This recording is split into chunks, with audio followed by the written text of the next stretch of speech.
Gentlemen, live im Catch-Saal Kreuzberg.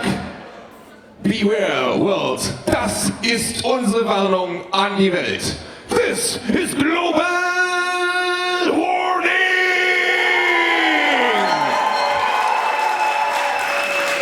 Das erste Match ist das Golden Chance Match für dieses Jahr.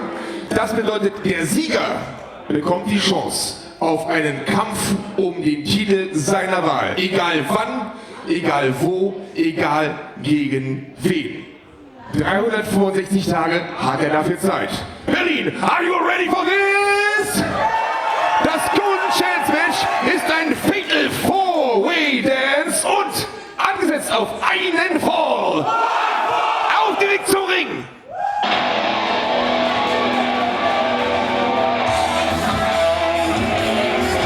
The German Wrestling Federation is on the air. We are back in Berlin as we bring to you Global Warning 2022. And here comes the most dangerous faction in all of GWF.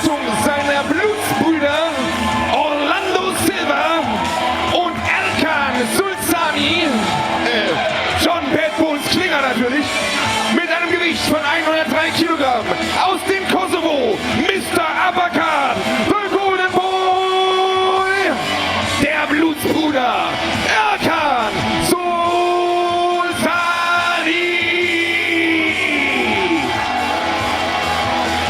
The Blutsbruder, a dominant force here in GWF for the past couple of years. And one of their number, Erkan Sulcani, the Golden Boy.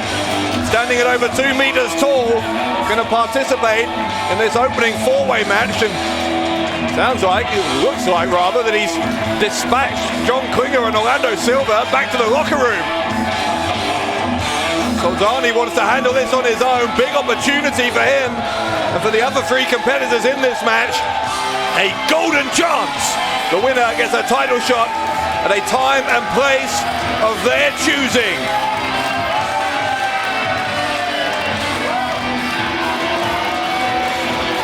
Sulcani, a former Berlin champion, former tag team champion. He has never won the GWF World title. That golden chance could make the difference.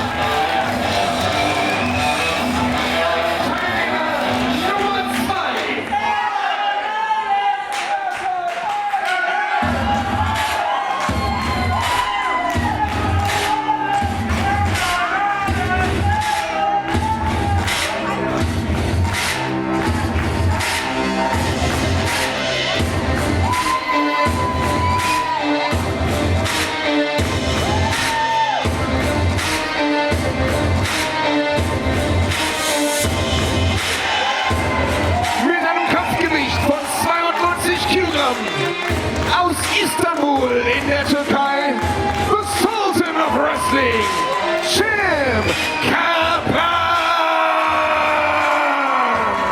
Kaplan already in a pretty good position. He's already got one title opportunity coming up. Last time we were with you here at Strike First, Strike Hard 2, he was able to win a mystery Mayhem envelope, which has granted him a mystery title shot later this year.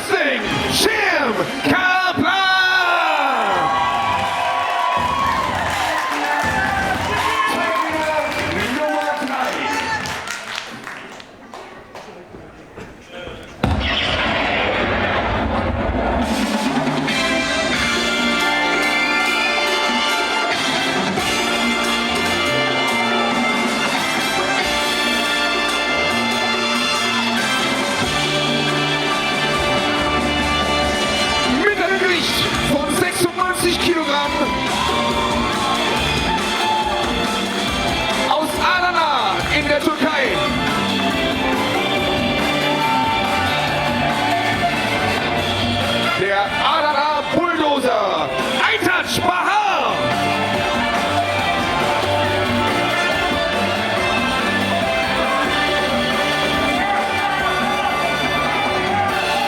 Jessy.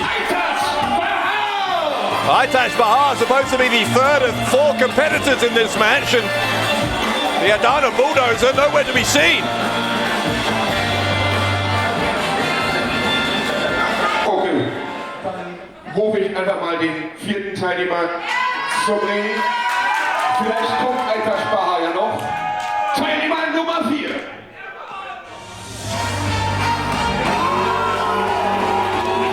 A bit of a mystery surrounding Aytac Bahar. Here comes the Tiger, the former Berlin champion, and a man with an ego the size of a small planet. Auf den Link zu bringen. In Begleitung von Big Nick mit einem Gewicht von 112 Kilogramm. Der Tiger aus Berlin. Die perfekte Naturgewalt, Toni Harting!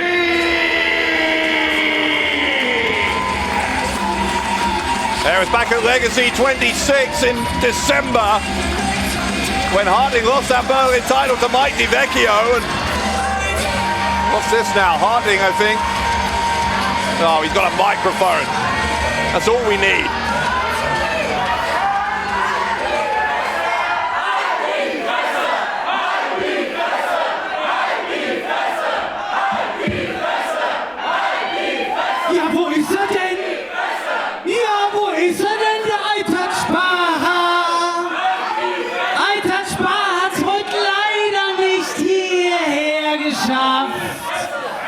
Aber ich sag euch, wo er es hingeschafft hat.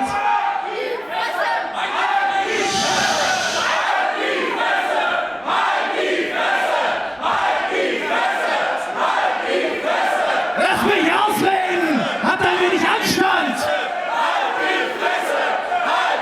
Euer Aytac Bahar hat's geschafft, und zwar ins Krankenhaus, denn wir haben dafür gesorgt, dass dieser kleine Baklava-Döner sich mal einen kleinen Einlauf verpassen lässt. Und genau wie ihr beide, Chicken Legs Kaplan. Er kann alles.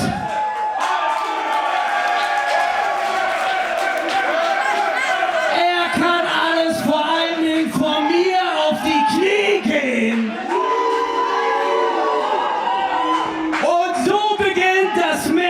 Die perfekte Naturgewalt wird die goldene Chance gewinnen.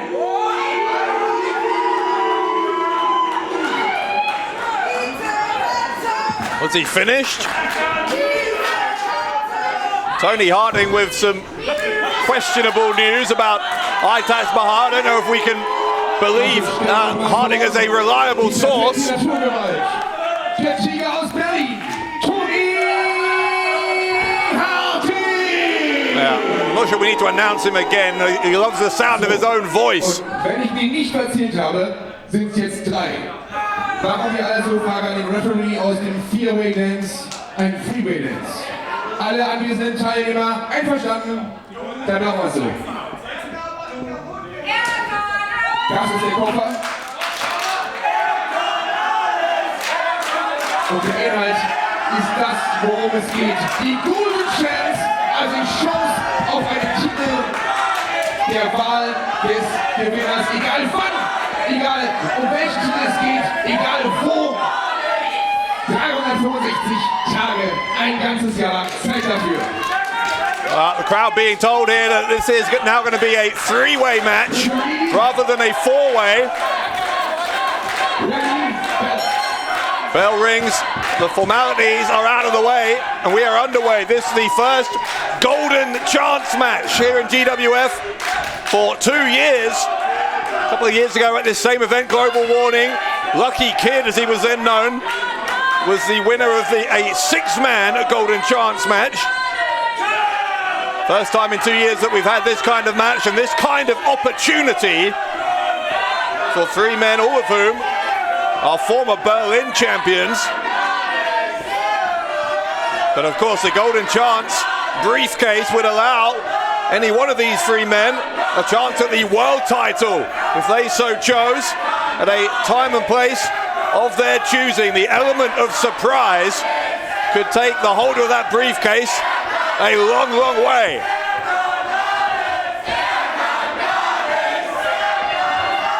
Dave Bradshaw here at ringside to bring you all of the action tonight from Global Warning here in the heart of the Berlin, of the German capital Berlin, at Festsaal Kreuzberg.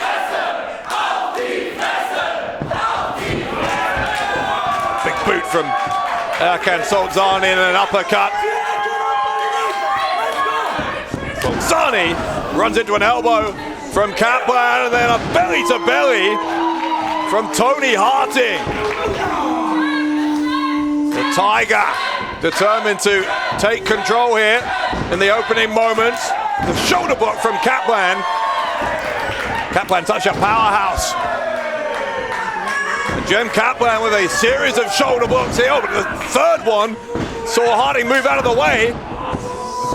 Struck Kaplan in the leg there. You saw him call Kaplan chicken legs earlier on. Not sure if that's remotely true, but Harting definitely got the better of that exchange.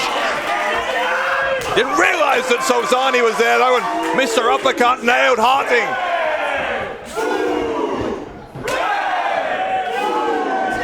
Strike for strike here in the middle of the ring, Harting and Sulcani, but Sulcani so effective with those uppercuts. Toni Harting is finding out to his detriment.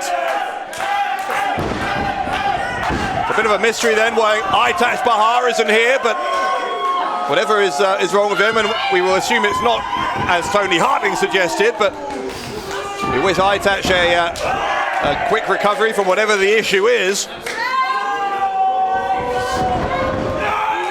Harting following in, Sulcani, a big forearm, and he got the boot up as well. Harting just a step ahead here of Sulcani at the moment as rolls through. Another uppercut, this one a leaping uppercut from the man who is over 2 meters tall, the Golden Boy.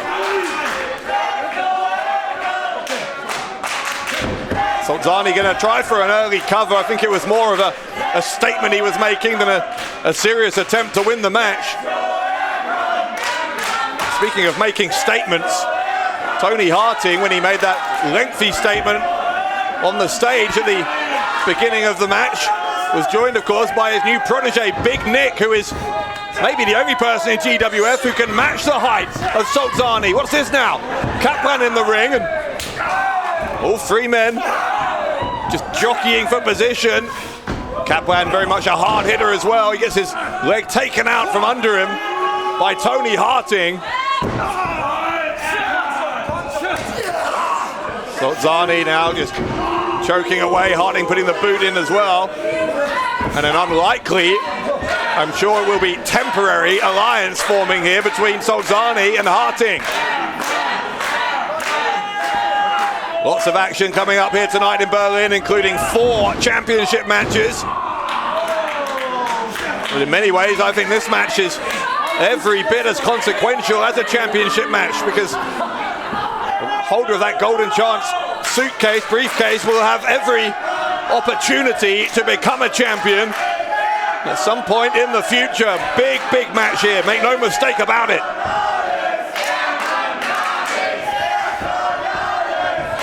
Kaplan sent to the ropes again, another double elbow. And so Sulcani will drop the knee right across the throat of the Sultan of Wrestling.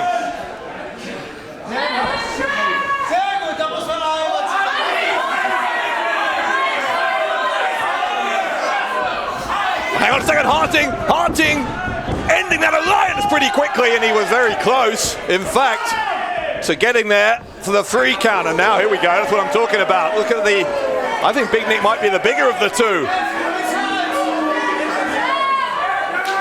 Very successful basketball player is Big Nick. Here comes Kaplan though, sunset flip from behind. But a 2 count, Sulcani escaped. That distraction from Big Nick nearly backfired. It was supposed to help Harting, it nearly helped Kaplan. Shoulder blocks, finally finding their mark and taking Sulcani off his feet.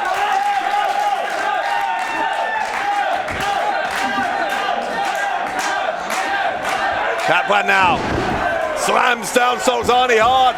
Going to try for the cover, and Harting was sufficiently worried that he got in there to break it up as quickly as he could.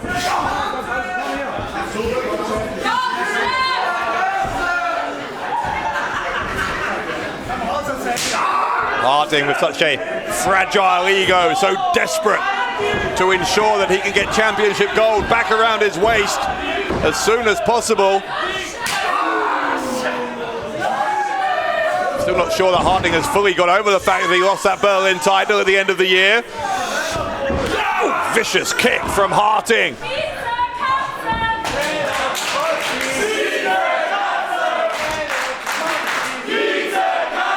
Harting having it all his own way here at the moment. He got a nerve hold on that shoulder. Right deep in that space between the neck and shoulder. That soft tissue being worked here by Toni Harting. Kaplan's in some pain and he's going to get to the bottom rope just about.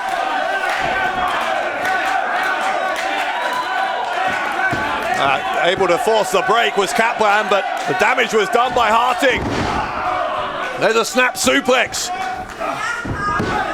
Harting goes for the cover and the right shoulder comes up.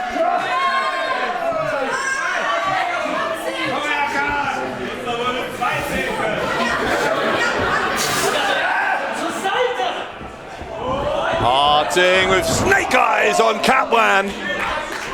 Kaplan is on jelly legs, and now he's not on his legs at all. Clothesline down to the canvas by Harting.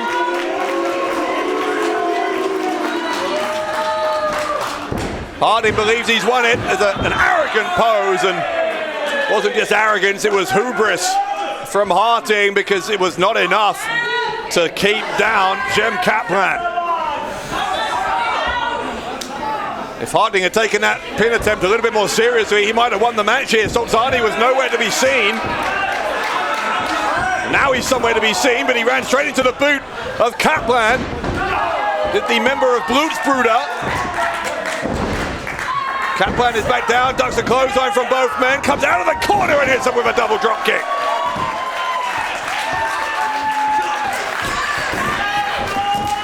Clothesline from Kaplan, the Sultan of Wrestling, cooking with gas now. Suddenly, Kaplan exploding into life here in this golden chance match. Kaplan so powerful, can hold him up there all day. Big body slam from Kaplan.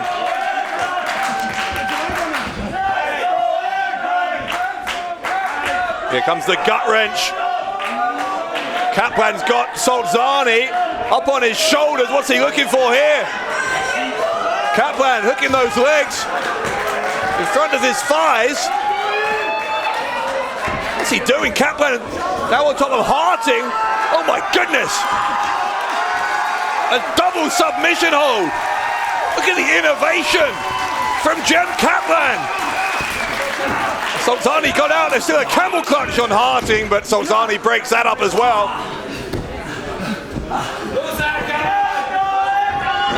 And the question of who will be the recipient of the golden chance still hanging in the balance. Harting with the right hand. Big slap back across the face from Sulcani. Backed Harting into the corner. Now Sulcani placing Harting up on that top turnbuckle. Harting knows he can't stay up there trying to battle his way out of this situation, but Sulcani refusing to be denied here.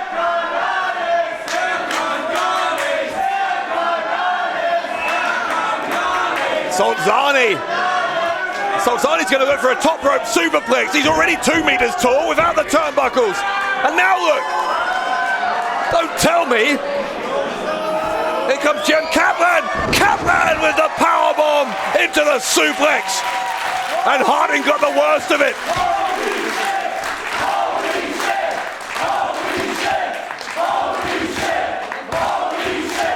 Kaplan with the powerbomb that may have given him a crucial advantage over Sulcani and Harting.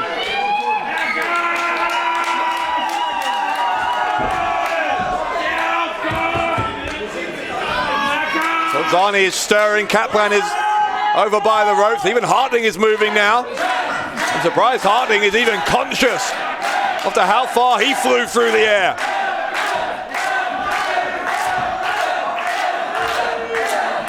All three men up to their feet, and here comes Kaplan.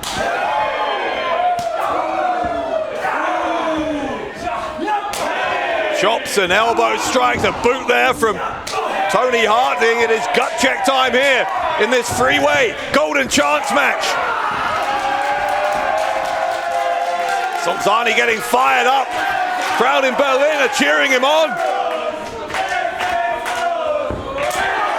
Big uppercut in one corner, big uppercut in another. Sulcani is like a runaway train here in Berlin. Or is he? Kaplan? Well, Kaplan's got it, and Harting's got them both. Double German suplex from the Tiger. Harting looking to pin Kaplan. Sulcani is nowhere, but Kaplan got out of it. He kicked out on his own.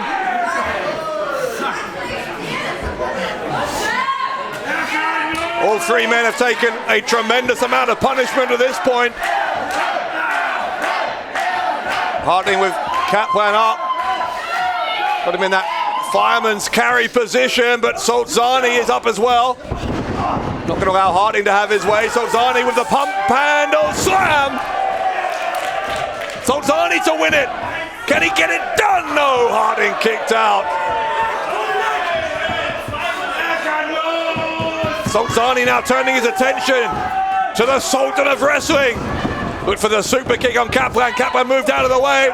There's an explosive suplex from Jem Kaplan. Kaplan looking to win it. Oh, he put both legs, and Sulcani still somehow kicked out. High drama here at the beginning of Global Warning. Kaplan had him up. There's a spinning kick from Harting. Spinebuster with authority from the Tiger. A super kick though to the jaw. Sulcani with the kick.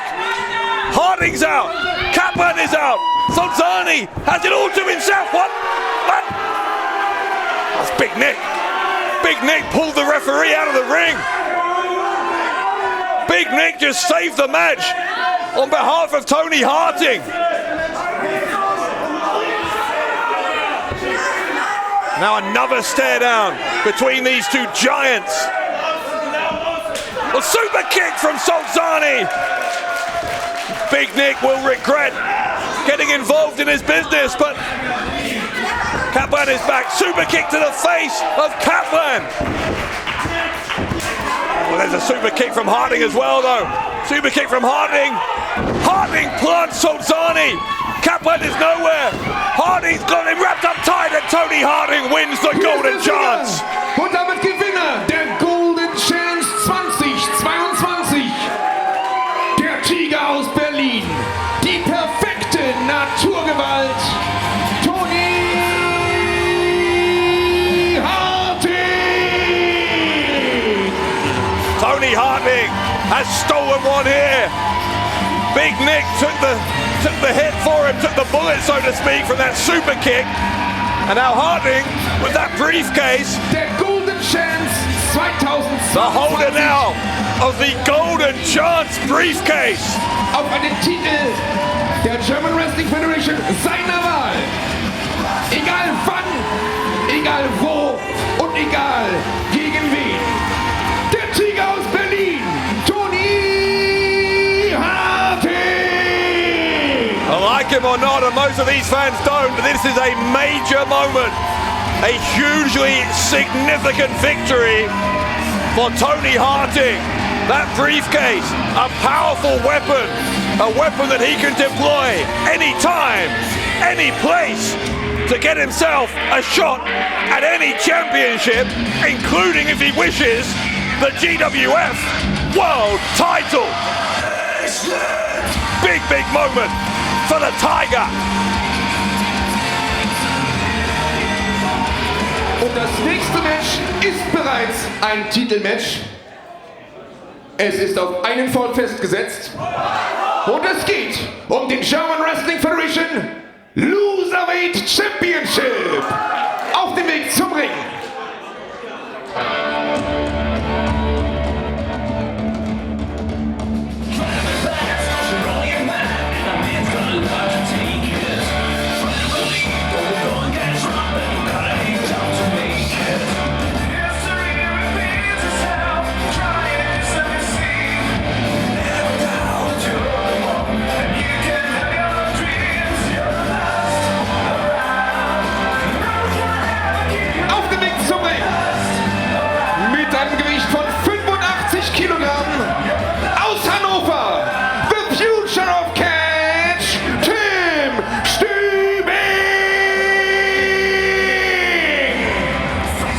Stübing with the somewhat dubious honor of competing for the Loserweight title. There's brother Tom offering his support. Together they are former tag team champions here in GWF.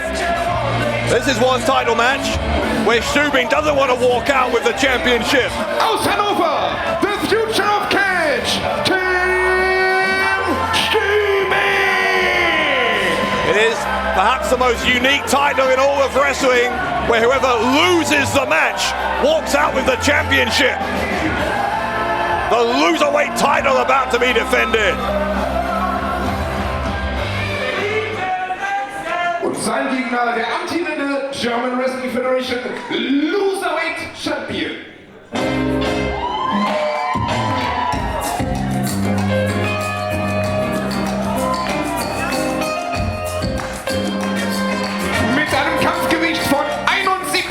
Kilogramm aus München im Freistaat Bayern, der amtierende schlechteste Wrestler der German Wrestling Federation, GWF Loserweight Champion, Feyyaz Aguilla.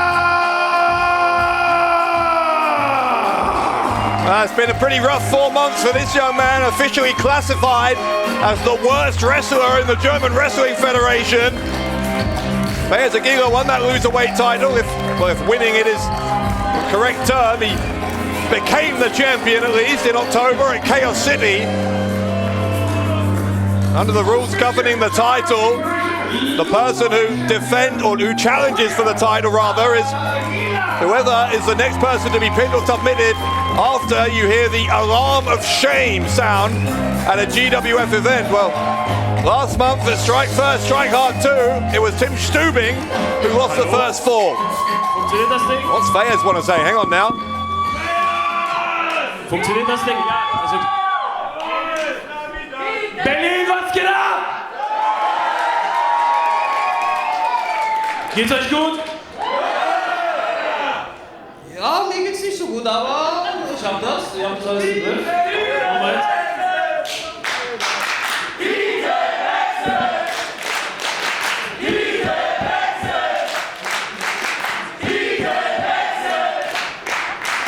Ja, und genau deswegen, wegen einem Titelwechsel, habe ich mir eine ganz besondere Idee einfallen lassen. Denn heute wird es historisch, ja, das erste Mal wird es einen Special Guest Referee geben. What? Nee, das bist nicht du kannst raus. Raus, raus, raus, raus, raus, raus, bitte. Raus, ich habe ein Special.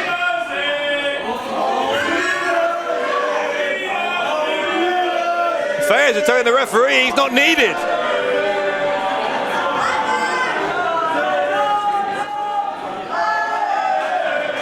So who's the referee? Special Guest Referee für das heutige Match ist die bezaubernde Kara! Kara?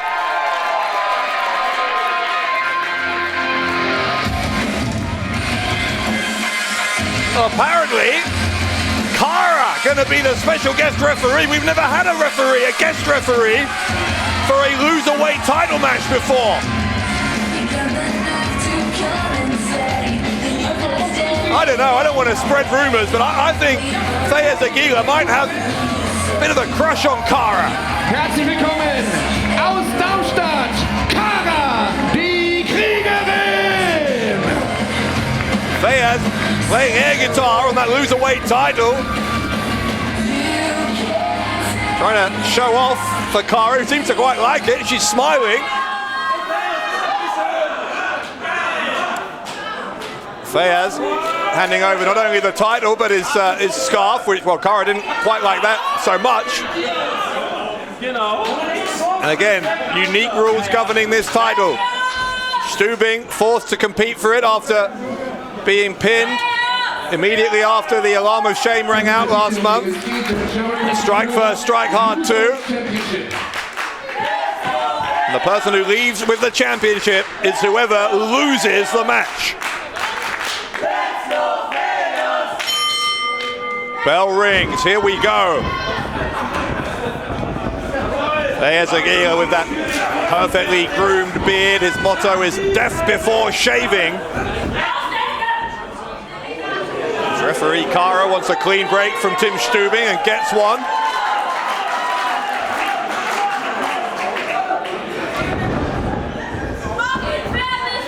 Aguilla moved out of the way as Stübing tried to come back at him. Now a collar and elbow tie up. They're back in the ropes. Referee playing this right down the middle, wants another break and gets one. Stübing conducting this in a very sporting manner, wants a handshake. Feyyaz obliged. Oh, Feyyaz though, hang on. Feyyaz turns that handshake into a wrist lock. So much for sporting behavior. There's a throw from Stübing. Stübing now controlling Feyyaz via that left arm. You know, I think Aguilla would have looked at this as the arm dragged Stübing away. I think he might have looked at this as a really big opportunity to get rid of this title, because Stübing, unlike some of his other opponents, is at a pretty similar point in his career. Neither man particularly experienced, as Feyyaz hits a monkey flip there. Runs into a big boot there. It's Stübing. Quick kick out on one. Stübing determined not to stay down. It is the title that nobody wants. Feyyaz discussing the pinfall with Cara, and the boot goes up again from Stübing. There's a Hurricane Rana takedown. Feyyaz not complaining too vociferously with Cara, because another drop kick from Stübing. I don't think Feyyaz wants to say anything that will lessen Cara's view of him. Big explosive style suplex from Stübing and a kick out on two from Feyyaz.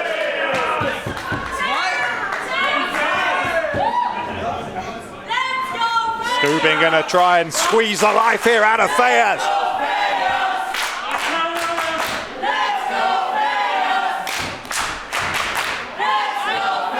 A lot of crowd support here for Feyyaz Aguilla, who has gained the sympathy of the GWF fans here in Berlin over these past 4 months. Big drop kick right in the face though from Stübing.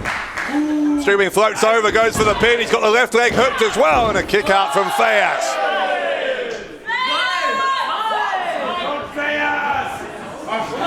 This, of course, the first of 4 championship matches here tonight at Global Warning, and with no disrespect intended, it's obviously the least prestigious of the 4, because later on we've got the GWF Berlin title, the women's title, and of course our main event tonight, a 3-way GWF world title match.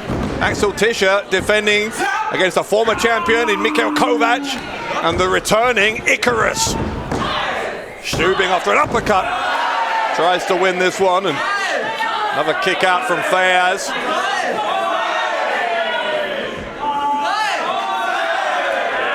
Stübing determined that was a 3 count, but referee and indeed many of our fans here not agreeing.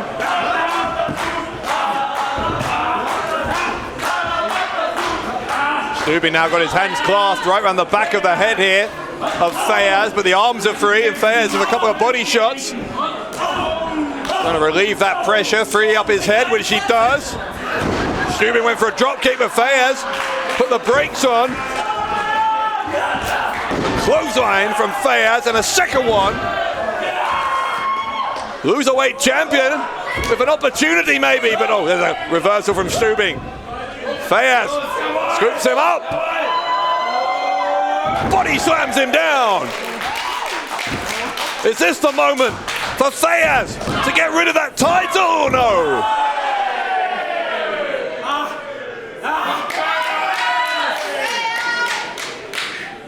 Yes, referee Kara counted to 2, but she did not count to 3, and Feyyaz is going to have to do a little bit more if he wants to walk out of here without the loserweight title still in his possession. Looking for a twisting neck breaker, couldn't get it. Stübing's got him up on his shoulders. Feyyaz escapes out the back door, shoves Stübing into the corner. Stübing leaps out over the top, kicks Feyyaz right in the left ear, picks him up, and plants him the back of the head onto Stübing's knee. Feyyaz may be out. Here's the pin from Stübing, and a kick out from Feyyaz.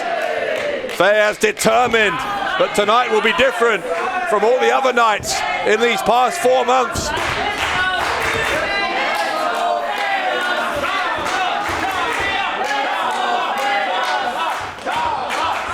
Stübing though lining him up. Feyyaz can't have much left here. He moved out of the way of the kick from Stübing. And Feyyaz got him with the spinning neck breaker this time. Might that do it? Oh, Feyyaz with his feet on the ropes, and referee sees it. Kara saw it. She's not going to like a cheat, Feyyaz. Feyyaz immediately regretting taking that shortcut. It's Stübing with the roll-up. Well, Kara hesitated, and it might have cost Stübing the match. A running knee, right to the jaw. Stübing, and this time Stübing does get it. Here's der Sieger aus Hannover, the future of Catch, Team Stübing. Stübing puts away the loserweight champion. Tiny Tim avoiding the humiliation of being a loserweight champion, but very interesting interaction there between Feyyaz Aguilla and Kara. Kara caught Feyyaz trying to cheat his way to victory. Even after that though, she seemed to hesitate on that first pin attempt from Tiny Tim Stübing. Stübing hit the running knee, and Stübing won anyway. Feyyaz Aguilla will have to go another month as a loserweight champion.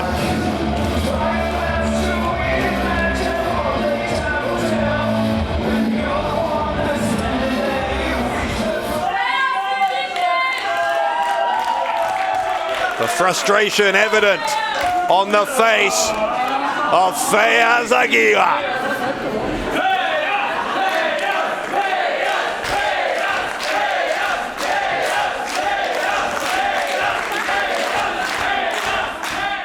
Also Nick, das Training war gut, das war in Ordnung, aber da geht noch viel mehr. 150 Kilo Bankdrücken, das traust du dir zu. Ja, ich weiß, das war okay. Aber 160 Kilo, das ist ein Ziel, wo wir hinwollen. Okay. Nein, verstehst du, was ich meine? 200 Kilo Kniebeuge, das will ich von dir sehen. Okay. Nein. Ich meine, wenn wir boxen, dann musst du richtig den Sandsack vernichten. Okay. Ja, genau das, da möchte ich dich hinhauen. Und also wenn irgendjemand sich uns in den Weg stellt, musst du in der Lage sein, denen so richtig die Fresse zu polieren. Traust du dir das zu? Ja. Ja? Ja. Das kriegst du hin? Ja. Hast du die Energie? Ja. Ja, genau, das wollte ich hören.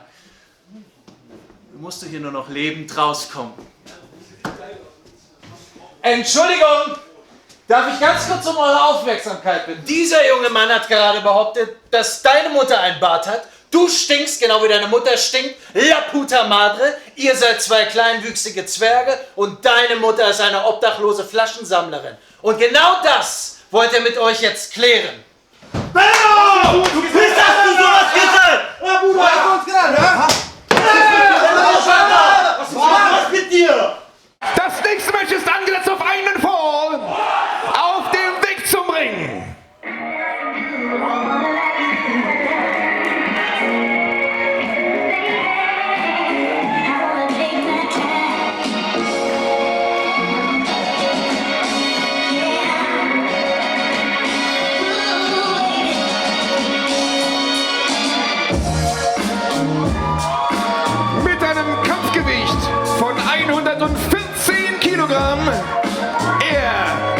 Fresh Prince of Bel Air of Berlin, Joshua Amaru! Well, for a short while, Joshua Amaru had been taken under the wing of the star of Berlin, Pascal Spalter. It looked like they were going to become possibly a pretty successful tag team, but it wasn't to be. The Fresh Prince of Bel Air of Berlin, Joshua Amaru! So former protege to take on former mentor. One-on-one here at Global Warning.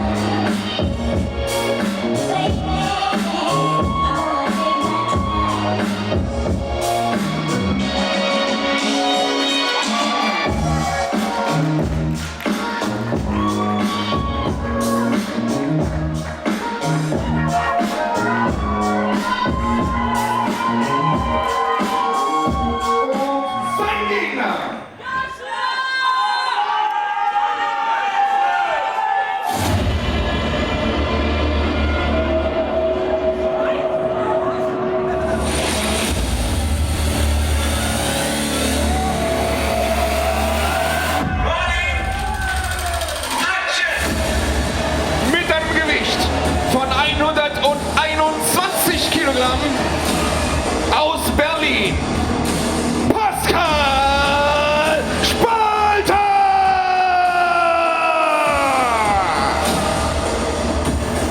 The experience gap is really quite something between Joshua Amaru and this man, Pascal Spalter, a former three-time GWF World Champion.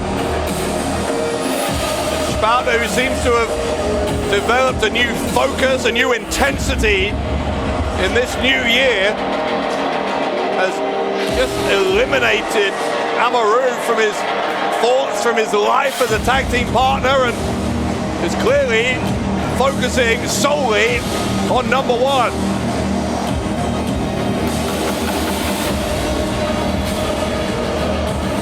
I don't know what Amaru's strategy is going to be to try and take down Spalter, but it better be a good one. Because Pascal Spalter no longer with smiles on his face or any interest in interacting with the crowd. No fun and games now from Pascal Spalter.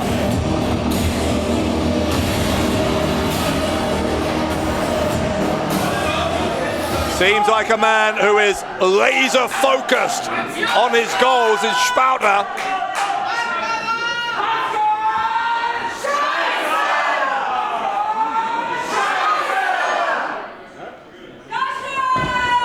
On Amaru charging, Amaru threw his jacket there at Spalter, immediately going after him.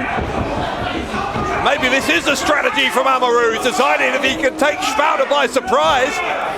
Maybe he can take down the German heavyweight quickly. Amaru kick to the head. Spalter is in all kinds of trouble. Amaru to the ropes, went for the kick and couldn't get it. That's all it might take, one mistake. Spalter so ruthless lately that he'll capitalize on any kind of error. What's he doing? Spalter's got the leg of Amaru and wraps it around the steel ring post, for goodness sake.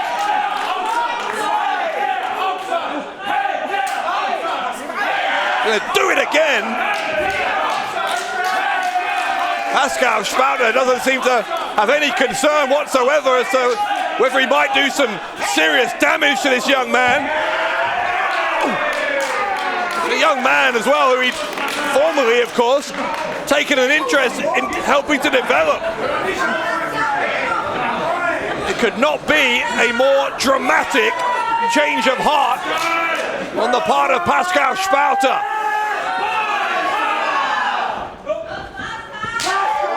Amaru trying to battle back with a chop, but just one chop in response is all it took to send Amaru down. Spalter putting the boot in now. Amaru, having come out of the blocks, all guns blazing, has really been slowed down almost to a halt.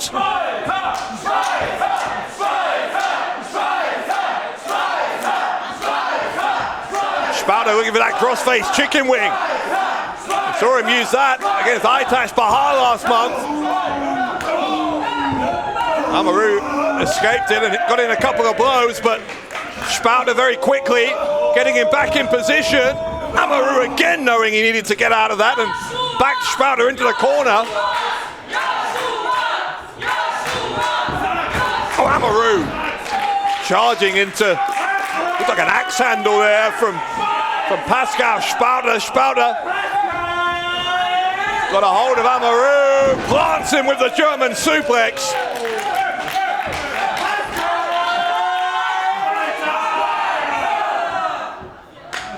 Again, none of the showmanship that we have come to expect from Pascal Spalter. This is a different Pascal Spalter in 2022. Here comes Amaru. Amaru is battling back. He's trying at least. He's got his elbows to the face, but Spalter beat him to it with the crossbody.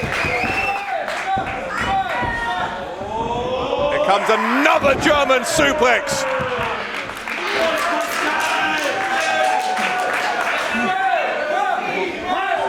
And now Spalter just stalking Amaru.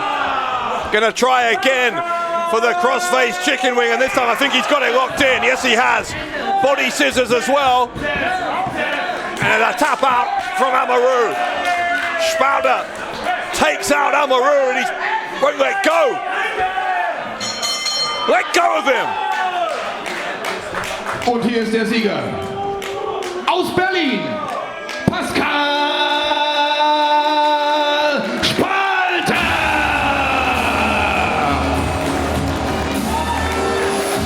Message sent and received from Pascal Spalter, who made short work here of his former tag team partner and protege, Joshua Amaru. No more games from Pascal Spalter. Spalter clearly on a mission here in the German Wrestling Federation.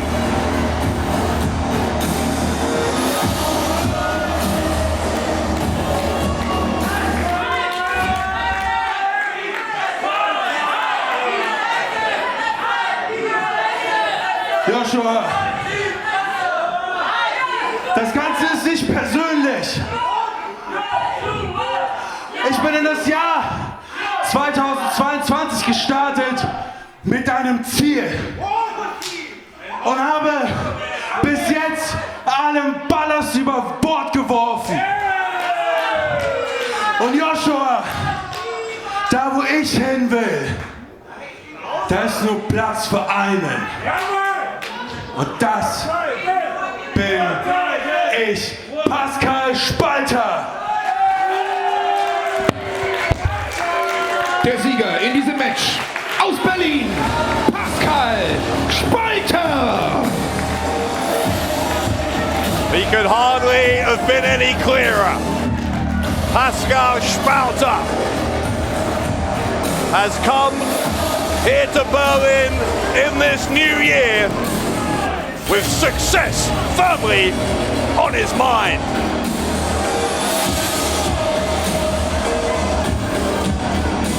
Das nächste Match ist angesetzt auf einen Fall und es geht um den German Wrestling Federation Berlin Championship.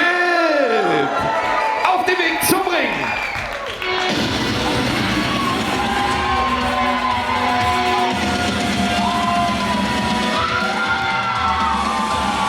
Mit einem Gewicht von 79 Kilogramm.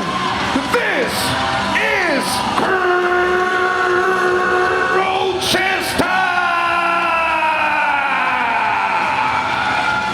First time we've seen Crowchester since Legacy 26 back in December when he had that brutal hardcore match with Tarkan Aslan. A match that he won, and having settled that piece of business, Crowchester now turning his attention to the GWF Berlin title.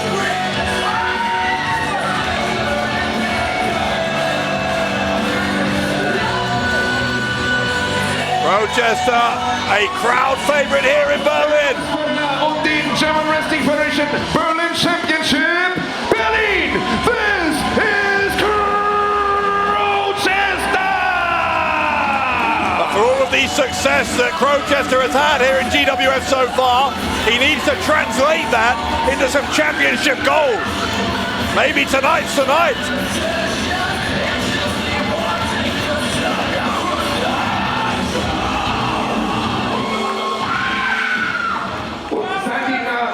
Angesagt von seinem Manager, ein ganz besonderer Mann, den ich jetzt in den Ring rufe, den Original Flying Dragon, den King of Hardcore, German Wrestling Federation Legende, der Flying Dragon, Ali Aslan!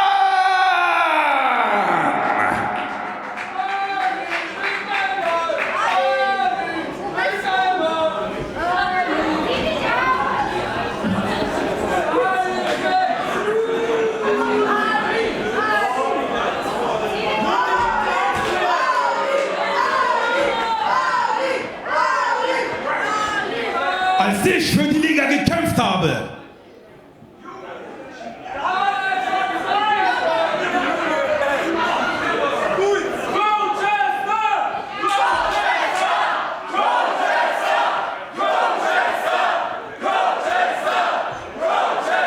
Wisst ihr was?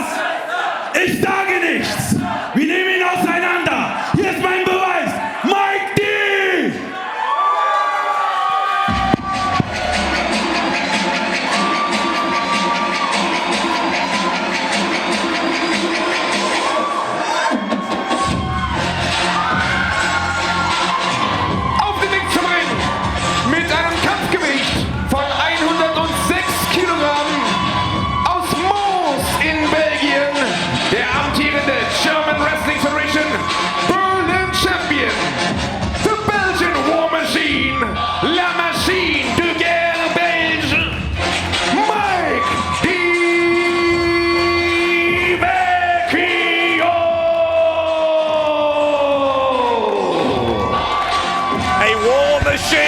Churns out victory after victory after victory. That is what Mike Vecchio is, and that is what he has especially become since joining with Ali Aslan, his new manager. Ali Aslan with a remarkable record of managing talented athletes to championship gold. He has done it again with Vecchio.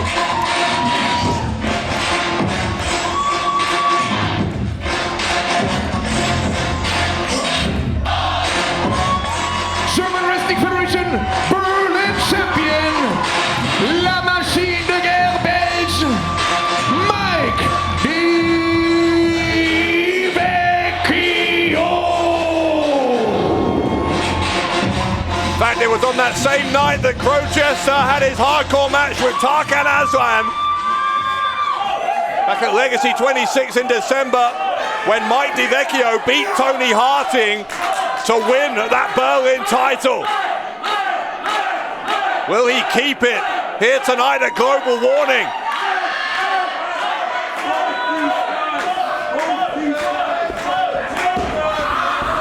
Ali Aslan, of course, the X Factor here, adding a dangerous additional dynamic for the challenger Crowchester as the bell rings for this Berlin Championship match.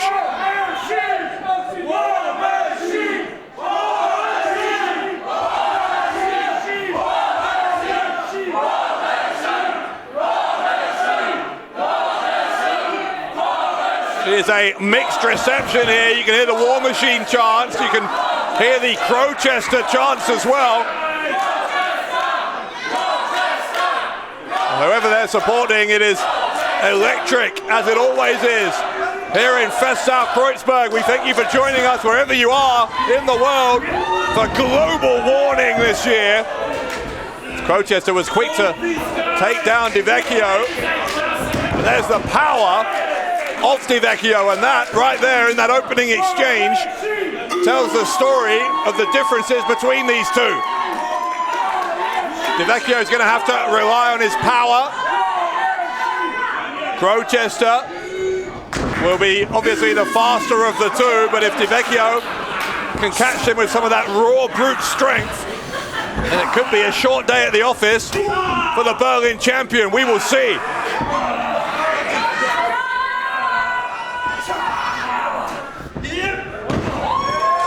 Crowchester using that speed, using that agility, taking Vecchio off his feet again. Side headlock, but Vecchio goes to his power game and once more just throws Crowchester away from himself.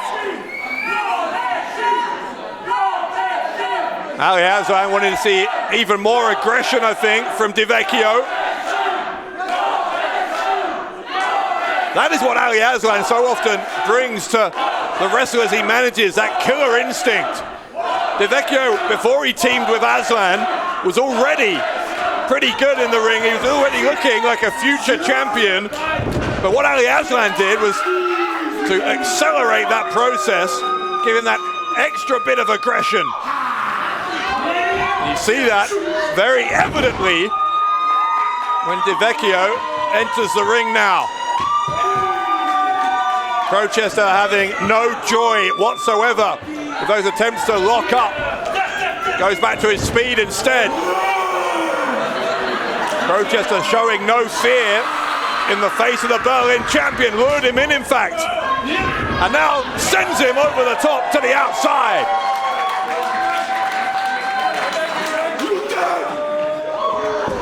Vecchio is infuriated. Maybe that's what Crowchester wanted. Drop toe hold from Crowchester. A standing moonsault from the challenger. Crowchester tried to get the win. Could only get a 1 count, but goes straight back to the left leg of Vecchio. Twisting at that ankle. Vecchio kicks him away. Crowchester is up, but he got caught at a huge spinning side slam from Vecchio. Just rocking the entire frame of Crowchester, who's still kicked out. But Vecchio is starting to put a dent, a serious dent in that armor. Try for another cover there, another 2 count.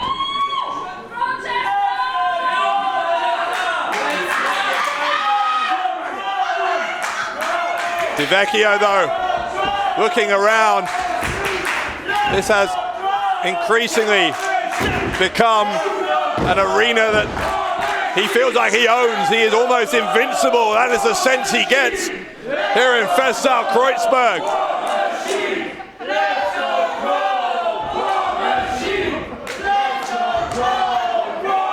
Once again, those dueling chants from the fans here in Berlin. Very much a split decision in terms of fan support as Vecchio, those shoulder thrusts in the corner. Again, just knocking the wind out of the body of Crowchester, damaging those ribs. Vecchio tried to run in, took too long thinking about it, and Crowchester again picking up the pace. The faster this match is going, the more it suits Crowchester, you've got to think. With a big boot. Maybe I'll take it back. Vecchio was pretty fast there, out of the corner. Has he done enough to retain? No.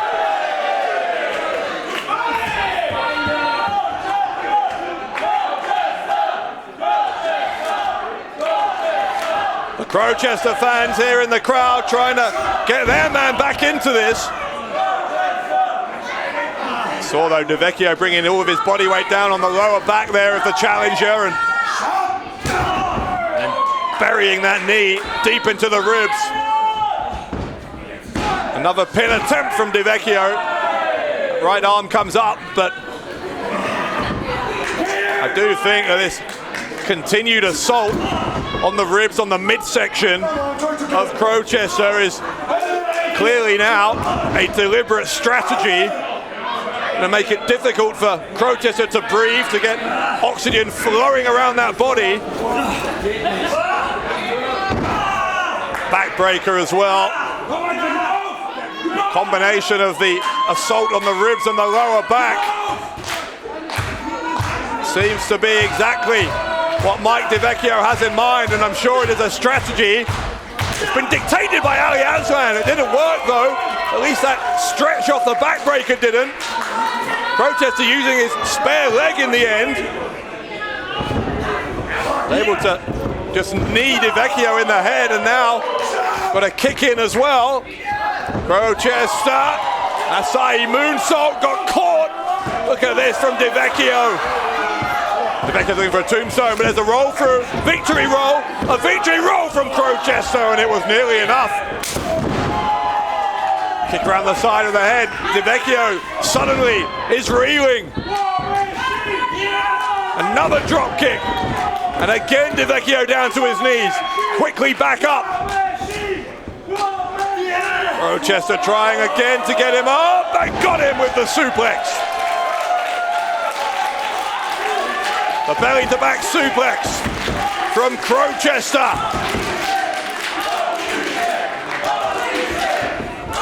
Crowchester now looking for the win, and kick out from Vecchio this time. Ali Aslan looking on at ringside. Still seems fairly calm. He knows that Vecchio has plenty in the way of cardiovascular conditioning, as well as that strength, of course.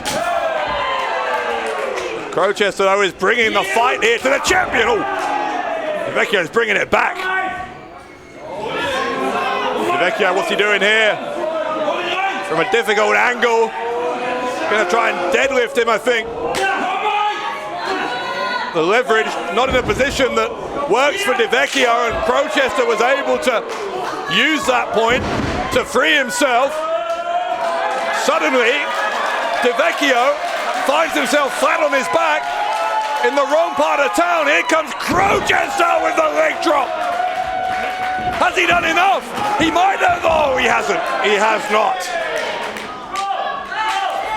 Vecchio kicked out, and the Berlin title remains undecided here at Global Warning.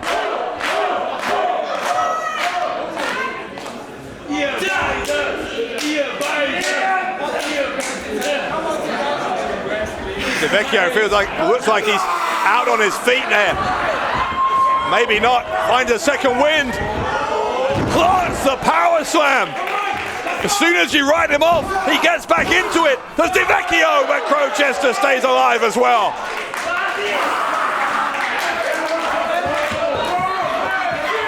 Vecchio, though, senses that victory is within his sights here.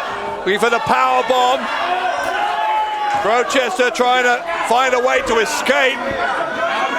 They're over at the ropes. Crowchester trying to get out that way. He got lifted back into the ring.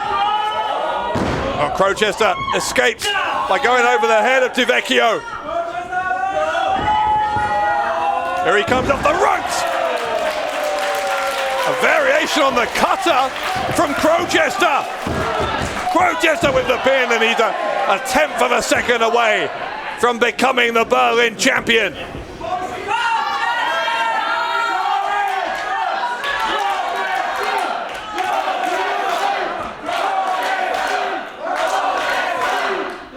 Now what? Crowchester says that's all. Gonna try and lock in the submission here, I think. Crowchester is trying to make Vecchio pass out. Vecchio knows he needs to power out of this while he's still conscious, while he's still able to. Oh, look at the power. Look at the power into the power bomb from Vecchio. Is that enough? No. Here comes the follow-up off the gut wrench. Spins him round. Plants him with another power bomb. Vecchio hooks the leg, and Vecchio retains the Berlin title. Und damit weiterhin weiterhin German Wrestling Federation Berlin Champion aus Mons in Belgien, the Belgian War Machine, La Machine de Guerre Belge, Mike Vecchio. Crowchester's come as close as anyone has to doing what increasingly looks like an impossible task, which is to take down Mike Vecchio in the end though. Vecchio just too strong, just too powerful. And Mike Vecchio with that powerbomb retaining the Berlin title. Aslan knows he's onto a winner here. Mike Vecchio, based on this evidence, could be the Berlin champion for a very, very long time to come. Vecchio beats Crowchester at global warning. In Begleitung seines Mentors Ali Aslan und weiterhin German Wrestling Federation Berlin Champion Mike Vecchio.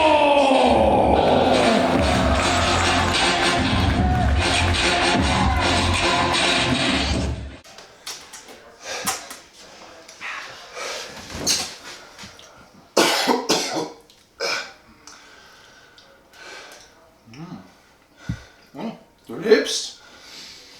Das war die erste Lektion. Das nächste Match ist eine 8-Man Over-the-Top Rope Battle Royal. Das bedeutet, es scheidet aus, wer über das oberste Ringseil fliegt und mit beiden Beinen auf dem Hallenboden landet. Sieger in diesem Match, der letzte verbleibende Mann im Ring. Und worum geht's? Es geht um einen Mystery Mayhem Umschlag. Das heißt, der Sieger bekommt die Chance auf einen Titelkampf bei Mystery Mayhem im Mai. Berlin, are you ready for this? Hier sind die 8 Teilnehmer der Battle Royal. Teilnehmer Nummer 1.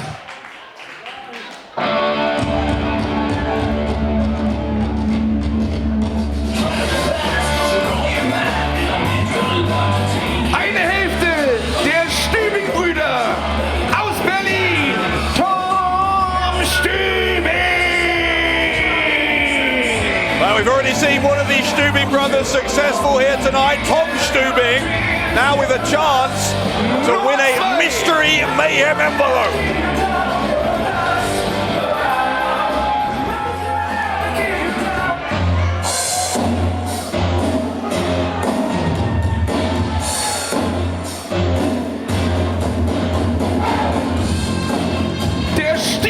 Vom Schwarzen Meer, aus der Türkei, Onur Dala! Onur Dala back in a GWF ring. Big chance for him as well. If you win a Mystery Mayhem envelope, of course, you get a chance Nummer 3 at a championship. You will not know which championship it is until Mystery Mayhem in May. Aus der Mark Brandenburg, Georg Askola!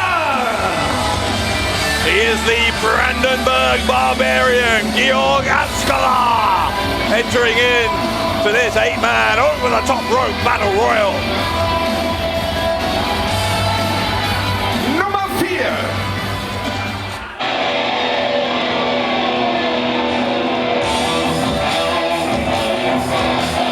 Aus Mexico City, Mexiko, El Rudo Rudissimo, der Blutsbruder, Orlando Silva! Orlando Silva's had plenty of championships in his storied career. Teilnehmer Nummer 5. Could he win another one at Mystery Mayhem? Aus Berlin,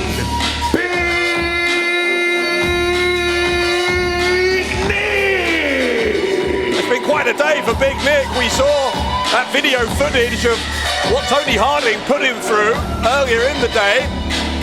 And since then, he's helped Harting to win that golden chance 3-way match earlier tonight. Teilnehmer Nummer 6.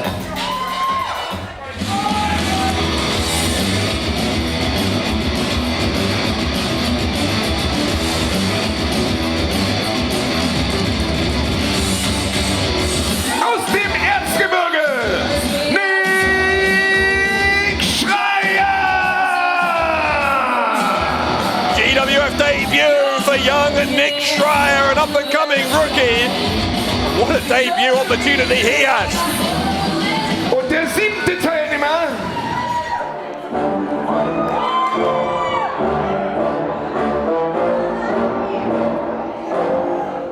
Kommt aus Erfurt in Deutschland. Marius Alani. Marius Alani nearly won the World Championship last month. Can he get back into title contention by winning a Mystery Mayhem envelope here? Und der 8. und damit letzte Teilnehmer in dieser Battle Royale.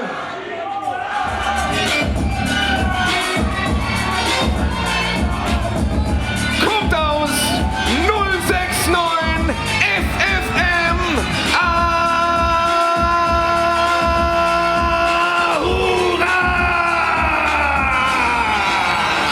Welcome back to GWF for Ahura.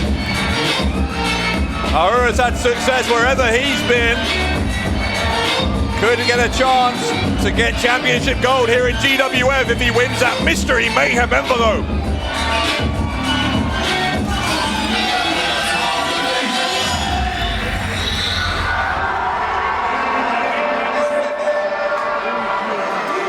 So all 8 competitors in the ring over the top rope battle royal. Only one of these 8 can win that Mystery Mayhem envelope. Remember, the only way to be eliminated is to be thrown over the top rope. Both feet must hit the arena floor. We'll keep going till 7 of the 8 have been eliminated by that method. Whoever is left standing wins that envelope. And if you're new to the concept of Mystery Mayhem, the way it works is this. There are 5 envelopes, each of them containing a title opportunity at one of the championships here in the German Wrestling Federation. If you win one of those envelopes, you keep it until Mystery Mayhem in May. You open it up on the night and find out which title you're going to be challenging for. Schreier's not going to win one of those. If he stays on the apron, he needs to get back in. He does so. Nick Schreier looking to impress on his debut. It's Tom Stübing and Orlando Silva. An arm drag from Stübing. Tom Stübing with the monkey flip on Silva. Orlando Silva and the Stübing brothers have had plenty of recent history. Oh, Tom Stübing's out. Und ausgeschieden Tom Stübing. Stübing went for another one of those monkey flips and he couldn't get it done. Orlando Silva using his experience to eliminate him, and Ahura and Alani nearly clashed with each other. Alani now going after Onudala. Ahura in the other corner, opposite corner against Big Nick. Dala rolling out of the way of Alani, who charges into Big Nick. Seems like Alani and Ahura may have struck up an alliance here in the early moments of this match. Ahura sends Big Nick down, giving the assist to Alani, who kicks Nick around the head. Here comes Aslan, Brandenburg Barbarian. Big Nick went for the clothesline, couldn't get it a second time. Aslan tried to take down the giant Big Nick. Crossbody attempt, got caught. The power of Big Nick on full display with the body slam.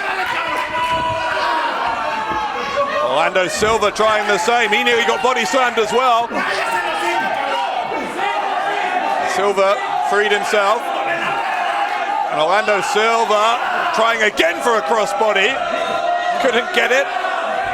Body slam again, same result for Silva as it was for Axel, but hang on a second. Schreier tried the same from the top, and he gets body slammed as well.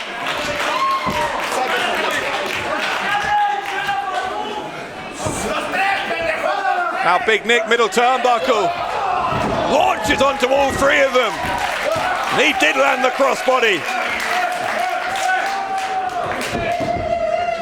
Schreier could be out, and he is. Und ausgeschieden Nick Schreier. So we're down to 6 here in contention for that mystery Mayhem envelope. By the way, we've already given out one of those envelopes. Kaplan got one by defeating Kevin Lazar last month at Strike First, Strike Hard 2. So Kaplan is definitely getting a shot at one title or another in May. And one of these 6 gentlemen will be getting a shot at one as well.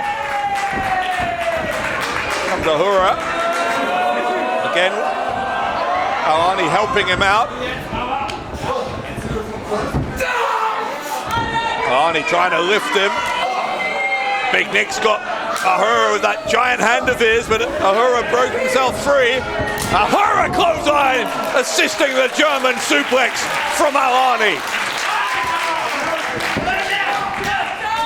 Silver though, the Samoan drop. Alani got taken down there by Silver. Ahura's going to get taken down by Ono Dala.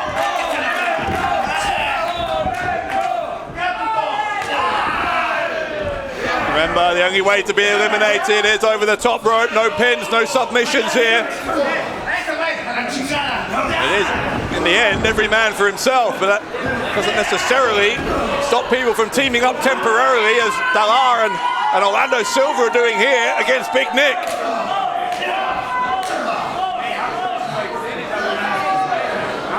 Silva and Dalar going up to that middle turnbuckle. Not always smart to climb up there in a battle royal situation. Now what?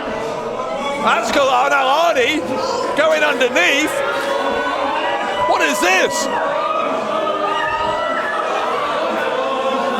A tower of human bodies, and it's a pile of human carnage.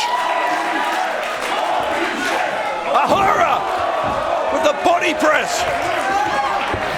Alani tried to throw out Ahura, so much for their alliance. Ahura goes to the ropes, trying to again take out Alani, but Askelar got in the way. Askelar charged in. Alani rolls through, nips up, catches him. Big suplex from Alani. Ahura with the big boot. Askelar to the outside and out. Und es scheidet aus Georg Askelar. Ahura with the kick and then followed up by eliminating Askelar. We're down to 5.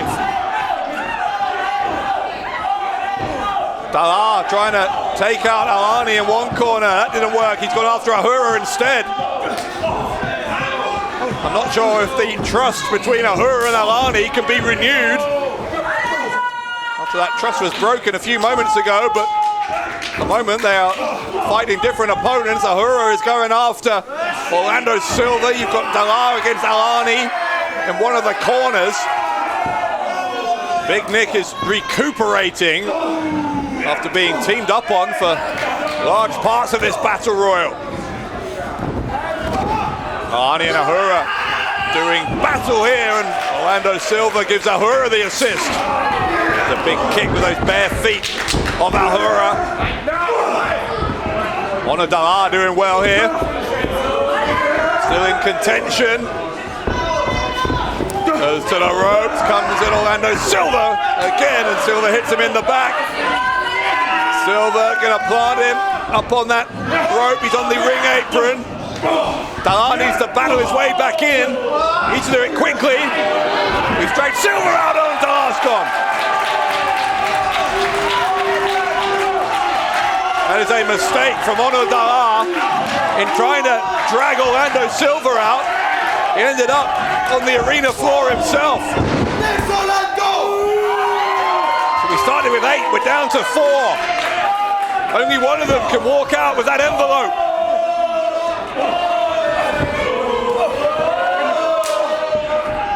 Alani and Ahura with the kicks and the punches. The knee to the midsection from Alani.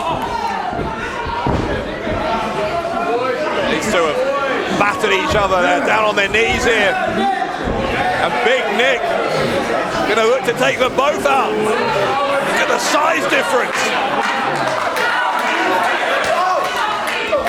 Nick's got both of them by the the throat.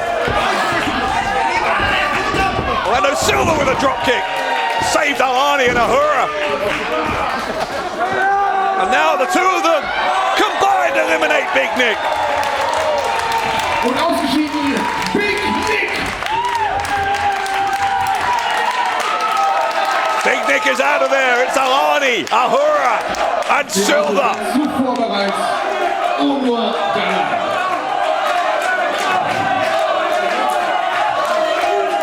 Who's going to walk out of here the winner? Here a global warning.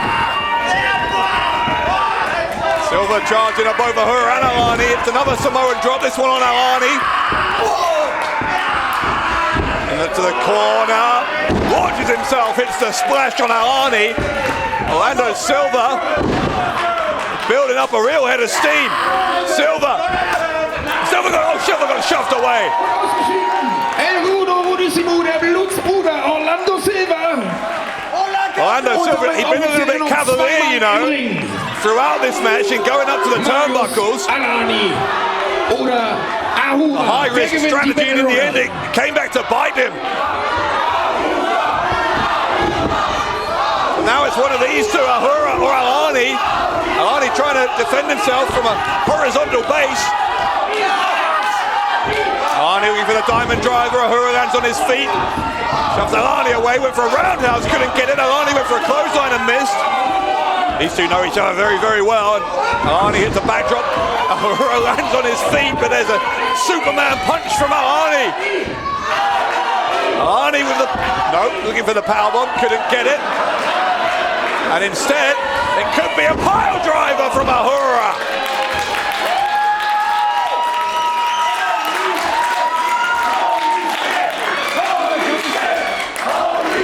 Brutal pile driver from Ahura. Alani is a sitting duck here if he can pick him up and throw him over the top. Alani shoved him away. Hang on now. Well, the belly to belly over the top. Ahura's gone. Ausgeschieden. Damit Sieger der Mystery Mayhem Battle Royal aus Erfurt, Marius Alani.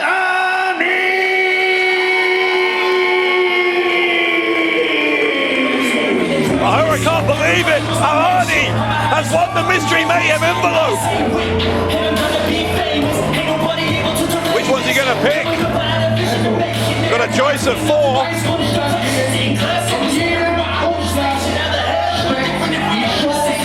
Auf einen Titel.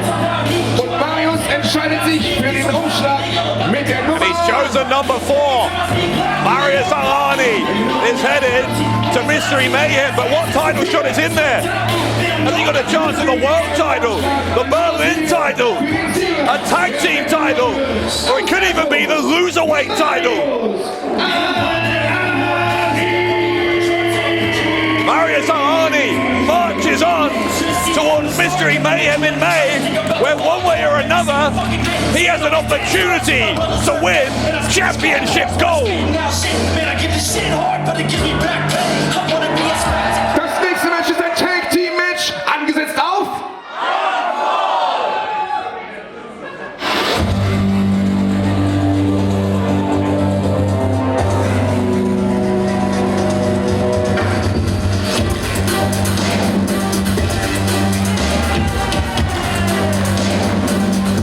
mit einem Gewicht von 80 Kilogramm aus Persien, Pahlevan,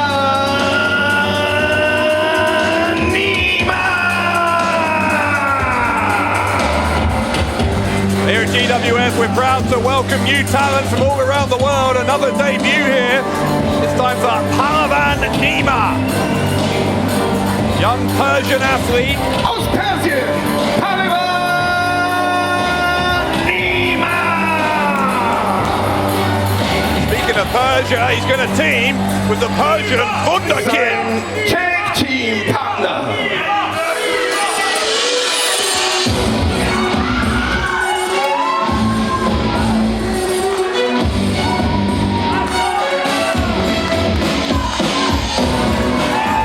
Mit einem Gewicht von 90 Kilogramm. Das persische Wunderkind.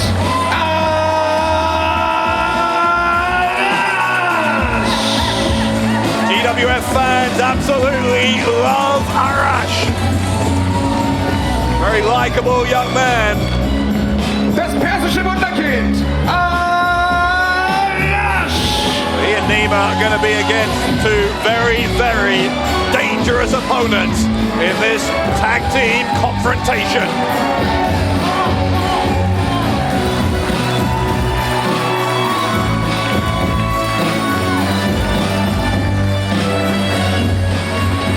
Und ihre Gegner.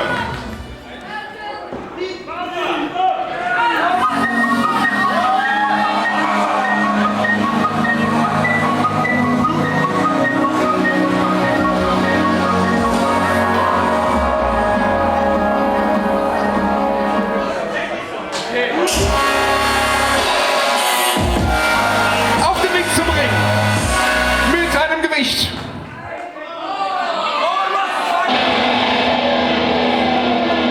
von 85 Kilogramm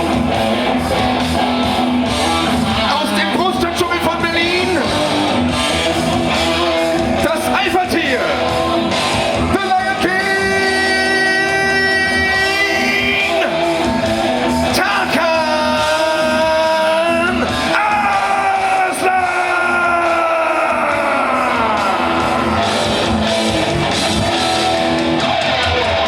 Sein Tag-Team-Partner mit einem Gewicht von 101 Kilogramm in Begleitung der Blutsbrüder Erkan Sulcani und Orlando Silva aus Bad Bones City, the most dangerous man in European Wrestling, the opportunist der Blutsbrüder, John Bad Bones Klinger! I still don't get it. I still don't understand 4 months on since Tarkan Aslan aligned himself with Blutsbruder back at Chaos City, why he did it. Makes no sense to me. Still don't really understand either whether Aslan is part of Blutsbruder, apparently not, but that cheap shot with that walking cane from Klinger.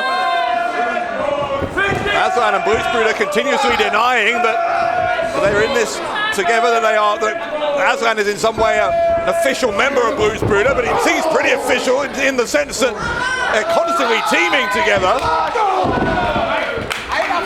It's the second month in a row that Aslan has teamed with Klinger. Last month they took on and defeated the Stübing brothers. Klinger, I think, just accidentally, courtesy of Arash, hit Aslan in the nether regions. Arash pretty pleased with himself. It's an enziguri around the side of the head of Klinger. Klinger landing awkwardly. Maybe we're learning a little bit more about the friendship between Klinger and Aslan.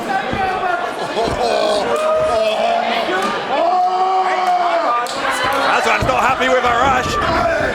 Arash, though, lured him in and sends him down into the corner. Klinger follows in, and that is another compromising position. Arash is really putting Klinger and Tarkan Aslan in slightly embarrassing situations here. Arash enjoying the applause of the crowd, but Klinger is infuriated and a clothesline takes down Arash. Fun and games might be over. Shot right into the throat from Klinger, who was, remember, the longest reigning GWF World Champion of all time. Title reign that only ended at the end of last year, courtesy of the current champion Axel Tischer. Shot right into the ribs of Arash. Tarkan Aslan himself, a former world champion as well. And I still just cannot get inside the head of Tarkan Aslan. Why did he choose to, however informally, to align himself with Blutsbruder, who were once his sworn enemies. Whatever it is, maybe it was a mentality of you can't beat them, join them, I don't know. I mean, we could sit here guessing all day, but Tarkan Aslan, with his own reasons, no doubt, from sworn enemies to sworn allies, Aslan and Blutsbruder, and in particular, Aslan and Klinger looking like a pretty well-oiled tag team machine here.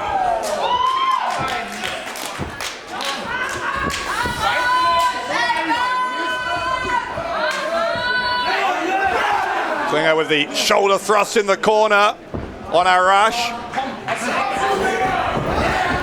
Arash gets sent hard all the way across the ring. I think the ring moved a couple of centimeters with the impact, by which Klinger sent Arash into the corner. Here comes Tarkan Aslan. Aslan had a piece of rope in his hand. Hands that over to the referee. He's got another bit, or maybe it's his wrist tape, whatever it is. Referee can't see it. Aslan is choking out Arash. Oh, now he sees it. I'm still not sure he actually saw it. If he had seen it, referee would have every right to disqualify Aslan. Klinger got a cheap shot in there on the outside as well, by the way. Tarkan Aslan celebrating himself as he's enjoying the spoils of his labor here. I was going to say, was having his way there with Arash, but Arash fighting back, an uppercut now, goes for the kick, couldn't get it. Confusing both the referee and Arash. Takes advantage, does the Lion King.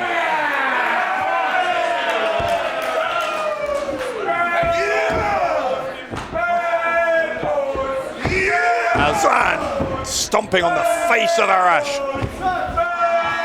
And Arash has been in there for a long, long time now on behalf of his team. He needs to attack if he can, but instead he's dispatched unceremoniously to the outside.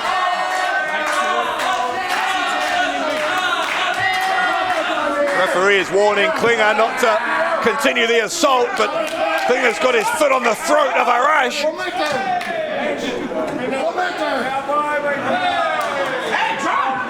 Referee is really struggling here to control Klinger and to control Aslan. Tarkan Aslan is the legal man. He'll go for the pin, and Arash, whether it was wise or not, was able to kick out. Maybe the smart thing to do would have been to stay down, but I don't think that is in the psyche of Arash. He is a fighter. Klinger now putting the boot in again to Arash. Klinger, big chop across the throat of the Persian wunderkind.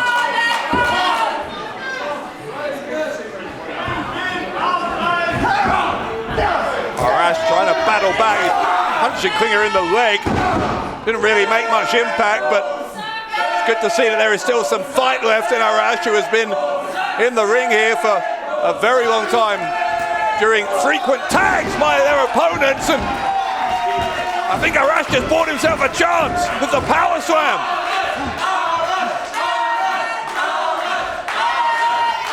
Arash crawling towards the corner, and there's the tag. Here comes Nima. Pahlevan Nima. The uppercuts to Aslan and to Bad Bones. Oh, what a debut this young man is having against two veterans of GWF. An immediate impact from Pahlevan Nima. Back elbow sends Klinger down. Kick to the midsection of Aslan. Nima to the ropes. A Feyyaz sends Aslan down hard onto Klinger.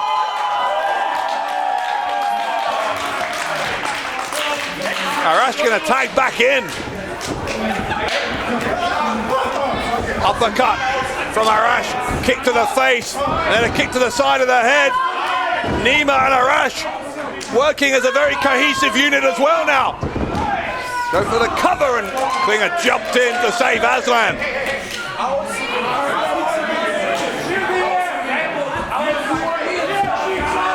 Nima's tagged back in. Now we're seeing more frequent tagging from Arash and Nima, which is positive for them. It's a blind tag from Klinger there. I don't think Nima saw it. Here comes Klinger. Klinger plants Nima face first over the top rope. The throat of Nima bouncing off of that rope. Duck the close, I know. Did this Persian newcomer, but ran into a running knee. Half Nelson into the suplex from Klinger. Arash got sent to the outside. Finally, the referee managing to get Aslan to go back to his corner. It is Klinger who is legal for his team. Pahlevan Nima for his. The end could be near for Nima. He's on the shoulders. Klinger has him on the shoulders. Aslan off the top. A doomsday device from Klinger and Aslan. The one-footed cover can count to 100. Und hier sind die Sieger aus Bad Bone City. Der Blutsbruder, the most dangerous man in European wrestling, Sean Bad Bones Klinger. Sein Tag-Team-Partner aus dem Großstadtdschungel von Berlin, das Alpha-Tier, the Lion King,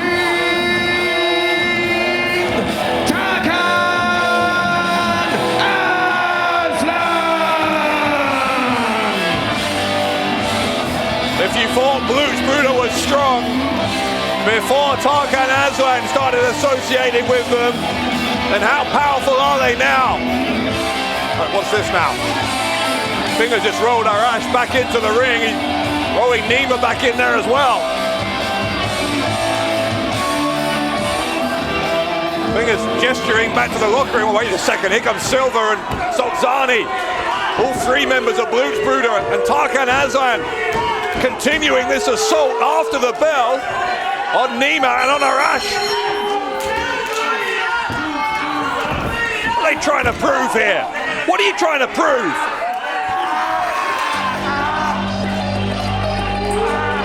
Wait, that's the music of the tag team champions. Here comes Ronaldo Shaqiri. Crazy Mike chair as well, and a spear from Shaqiri. The tag team champions coming to the rescue of Nima and Arash. Another spear from Shaqiri.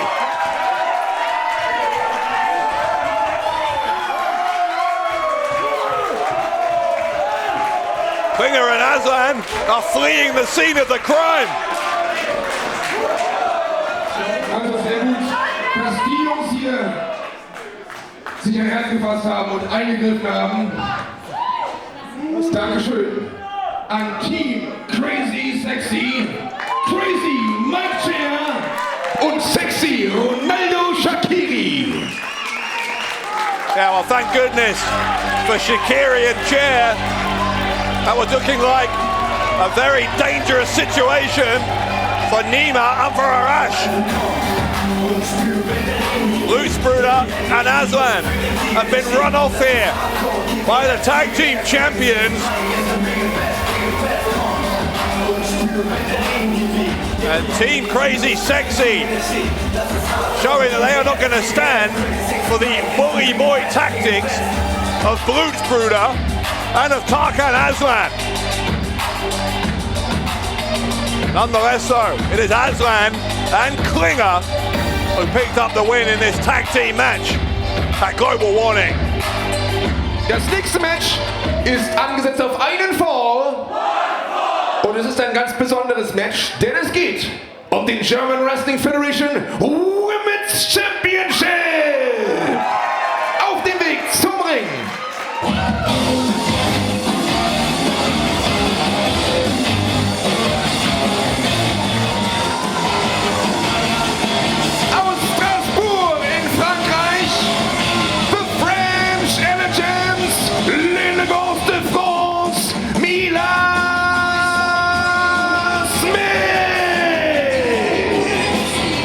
has been a night of debuts here at Global Warning, and here comes another one, Mila Smidt on her way to the ring, and she has an opportunity here to become the women's champion if she can dethrone the new champ.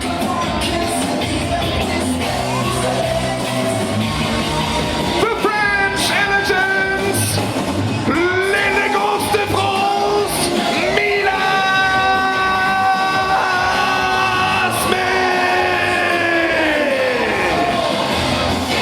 The woman we're about to meet here has only been the women's champion for 1 month. Could it be one and out? It will be if Smidt has her way.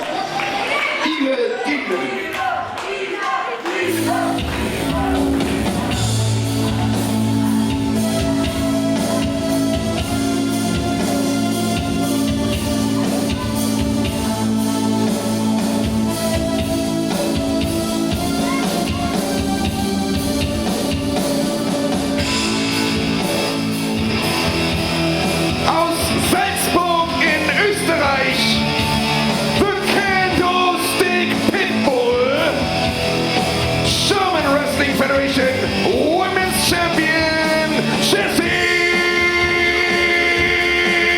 J. It was that strike first, strike hard too that Jessy J won the final match in that women's title eliminator series against Cara, who we saw earlier tonight, of course, as a special guest referee in the Loserweight title match. Jessy J, now the undisputed women's champion, but that means she has an enormous target on her back, a target that is being squarely aimed at tonight by Mila Smidt.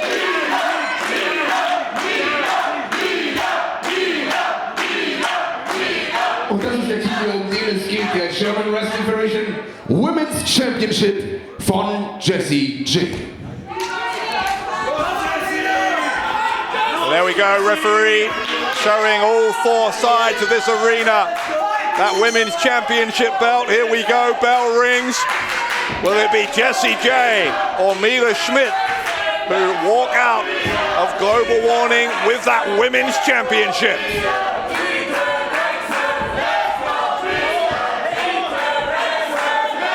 Smidt backing Jessy J into the corner. Referee wanted the clean break.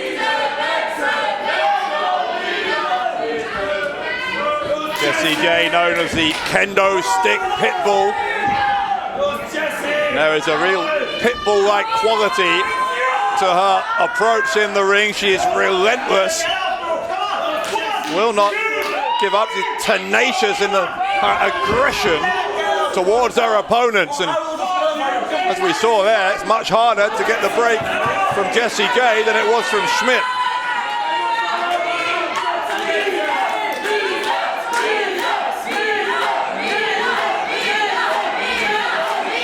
Handshake offered by Smidt, and unsurprisingly, Jessy J is not interested. Shoving match now between these two women. Big slap across the face, and then a tackle, look at that. A rugby-style tackle from Mila Smidt. Smidt losing her cool after that slap. Rolling her over, getting those shoulders down, trying to pin them down. Saw that Jessy J was able to lift her left, now her right shoulder up off the canvas. She's trying to bridge up, I think. Smidt just keeping her guessing, now applies a side headlock.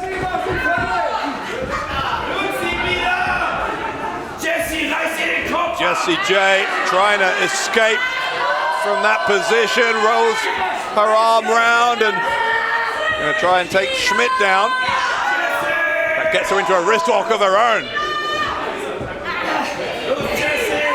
Wasn't just Cara, of course, who Jessy J had to beat to become the women's champion. Stephanie Mays was part of that Eliminator series as well. So was Zara Grace. And now, Mila Smidt getting the first opportunity, and I'm sure every woman who was part of that Eliminator series but did not win it is absolutely desperate to get another chance to win that title from Jessy J.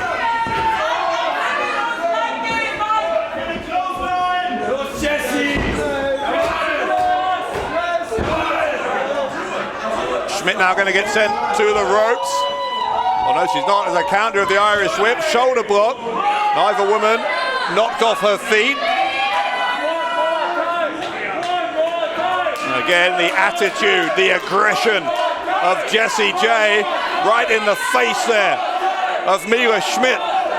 And pulling the hair, drags her down. Referee not happy at all with Jessy J. He's not going to disqualify her though. Of course, that wouldn't help Mila Schmidt's interests. Title cannot change hands on a disqualification, so referee wants to keep this one flowing if he possibly can. The body slam from Jessy J. Tries for the cover again, and a little bit of a casual pin attempt there from the champion.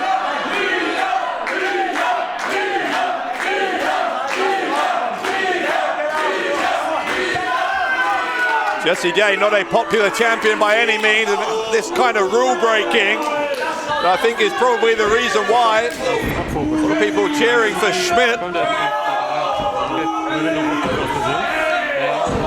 Here comes Jessy J with those right hands, now sends Smidt to the rope. Smidt held on to the rope, didn't bounce off them, and lowers the top rope, sends Jessy J to the outside.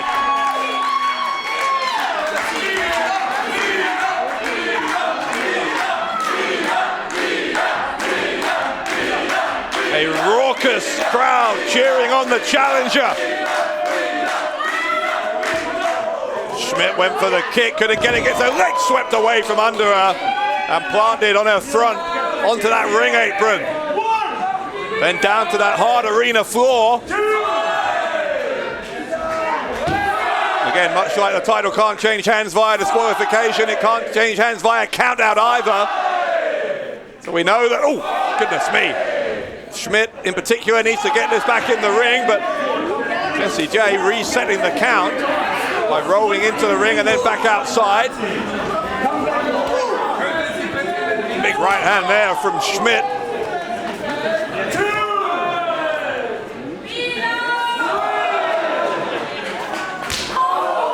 Chop across the chest there from the champion, who again resets the count. Jessy J more than happy to brawl on the outside, but Smidt giving as good as she gets here. And now she's getting in the champion's face.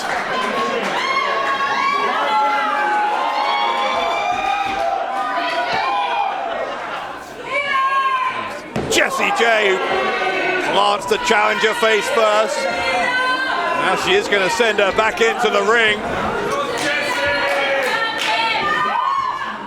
Jay not interested in a count-out win. She wants to make her point here as a new champion with a pinfall or submission victory. Gets her arm dropped over that top rope. Yank the shoulder out of the socket.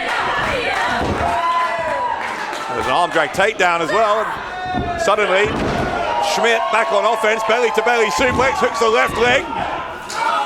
Quick shoulder up from Jessy J, excuse me, after the 1 count. Smidt takes her down again. Now an armbar. Looking to hyperextend that elbow of the champion. You can see Jessy J trying to hook her fingers together on her 2 hands. Does so, and now she's got the shoulders of Smidt down. Picks her up. Great power. The kendo stick pitbull as she plants Mila Smidt in the corner.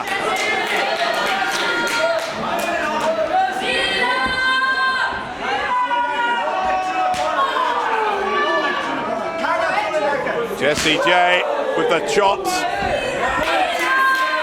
Referee trying to keep the champion to stay at least vaguely within the rules here. Smidt with a distraction, and then the strike to the chest, elbow to the side of the head. Now Smidt gonna up the pace, goes to the ropes, gets caught by Jessy J and planted with a sidewalk slam. Side press from J. Once more, Not enough body-on-body weight on that pin attempt, and that right shoulder could relatively easily come up for Mila Smidt.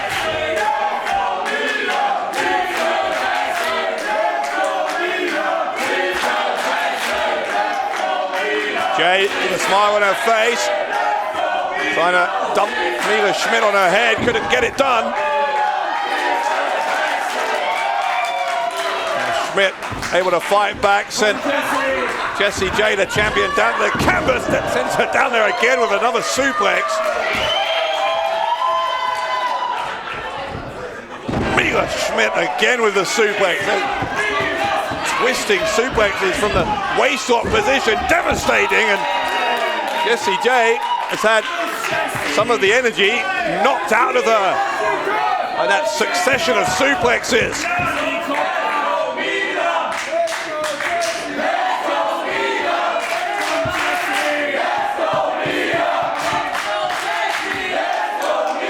Mila Smidt, got to be impressed with the support she's gained here on her debut.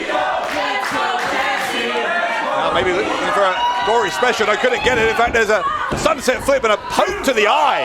There's a poke to the eye there from Jay. Smidt, her vision's been impaired. Gets planted with the driver from Jay. Jessy J couldn't get it. Couldn't get it. The kick out from Smidt.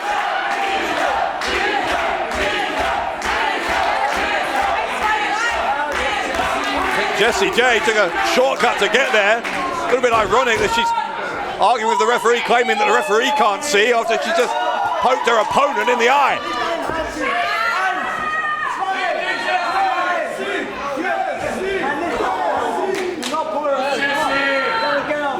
Jay goes across the ring. Smidt follows in and gets her. Shoulder right into the abdomen of the champion. Smidt looking to make history on her debut here in the German Wrestling Federation. Here she comes. Big stomp right in the lower part of the throat of Jessy J. Is it enough? It could be. No, because that right leg, the right foot onto the middle rope keeps the champion's title reign going.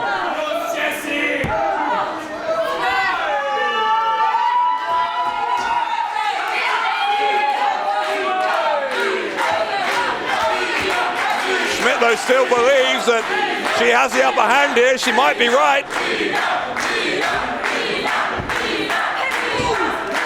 She needs to find a way to put Jessy J down here for the 3 count. Gonna try again. I think from that backside position, couldn't get it. Got planted on her head.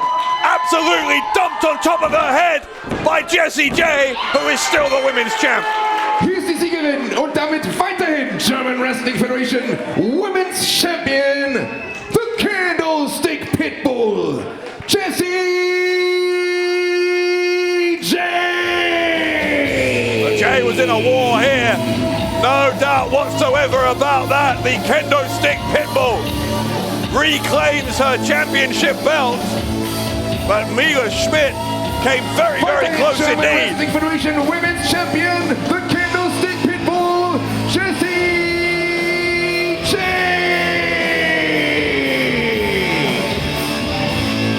The Candlestick Pitbull, still the women's champion.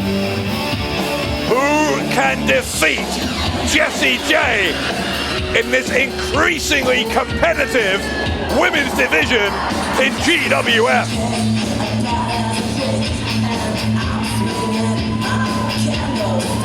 Der Main Event ist abgesetzt auf einen Fall. Es ist ein Three-Way Dance und es geht um den German Wrestling Federation World Championship. Herausforderer Nummer 1.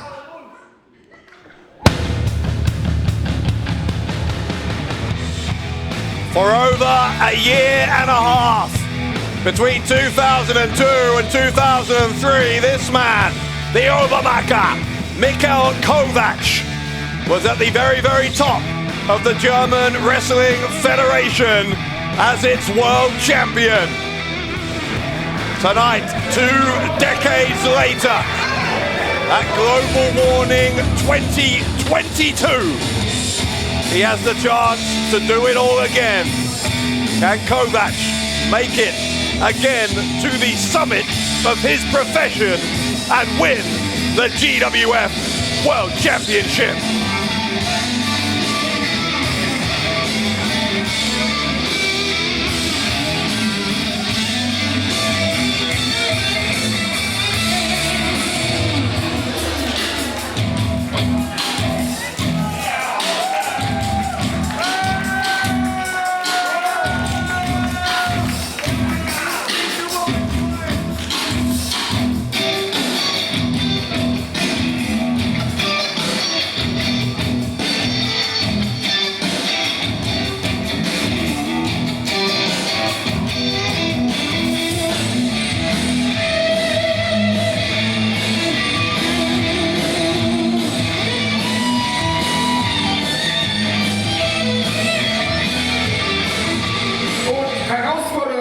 Nummer 2.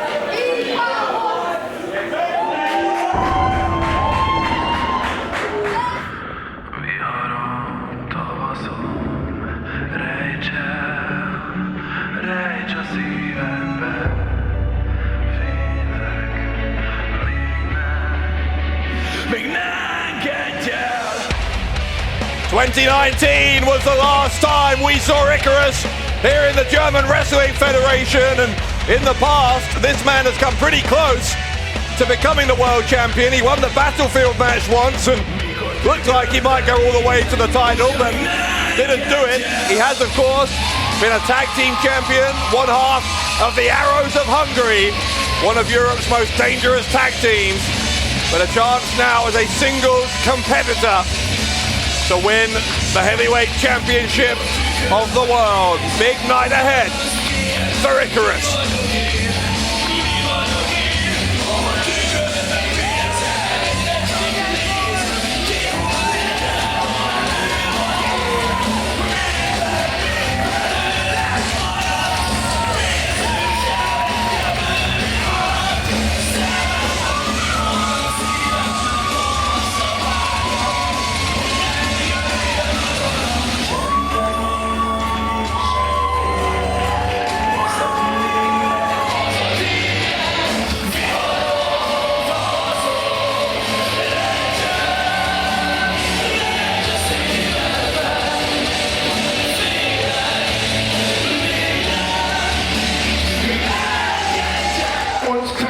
Nummer 3, der German Wrestling Federation World Champion.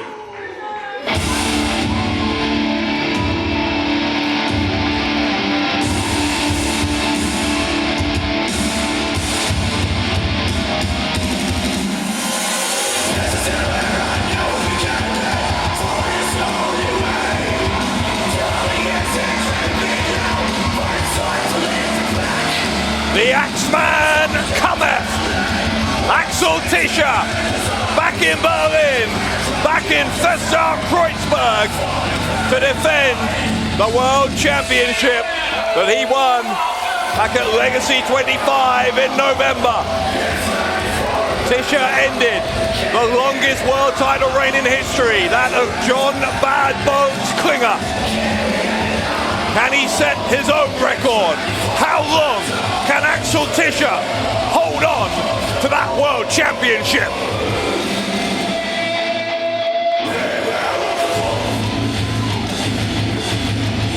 No doubt whatsoever, he is one of the absolute best in the world. But against not one, but two opponents, the unpredictable nature of a three-way match means Tischer wouldn't necessarily have to be involved in the decision to lose the title. Remember, first person to score a pinfall or submission on either opponent walks out with that beautiful World Championship belt. Let's get the official introductions. Ich präsentiere die Teilnehmer in diesem Three-Way-Dance um den German Wrestling Federation World Championship. Die Herausforderer, the Challengers to my left, die Herausforderer zu meiner linken und den World Champion zu meiner rechten. The Challengers to my left, please. Both. Der versteht dich nicht, der Mann. Und der World Champion zu meiner rechten. Teilnehmer Nummer 1, Herausforderer Nummer 1 mit einem Kampfgewicht von 103 Kilogramm. Aus Linz in Österreich, der Obermacker Michael Kovac.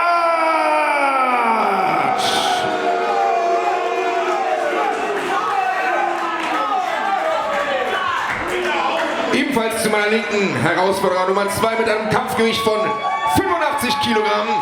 Aus Budapest in Ungarn, the heart of Europe, the arrow of Hungary, Icarus!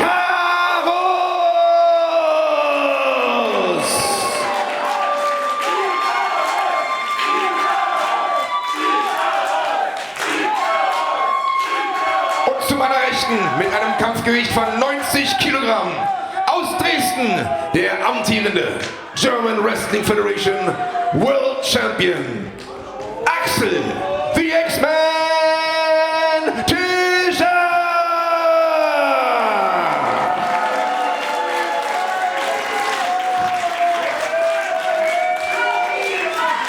Three men, one goal. Who will leave with that? The GWF World Title.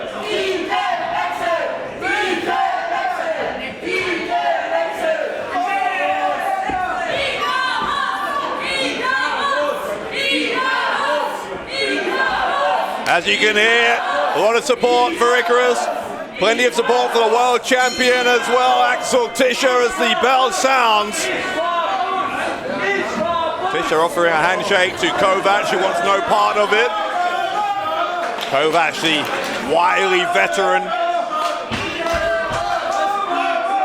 Maybe there's slightly more chance of a handshake from Icarus, and I think Icarus was about to accept until Kovac intervened.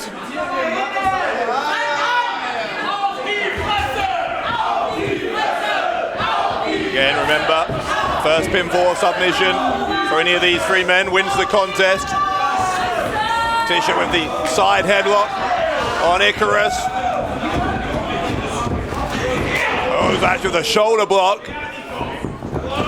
Icarus went, or rather Tischer went down. Icarus now with a attempt at a hip toss and gets hip tossed by Kovac. Tischer with a body slam. Arm drag from Tischer. And second one. Tischer sends Icarus up to the ropes. He was trying to, I think, lift him up in a press slam. Couldn't get it. Instead, it's a drop kick right into the face of the champion from Icarus. But Kovac hits Icarus with one of the same.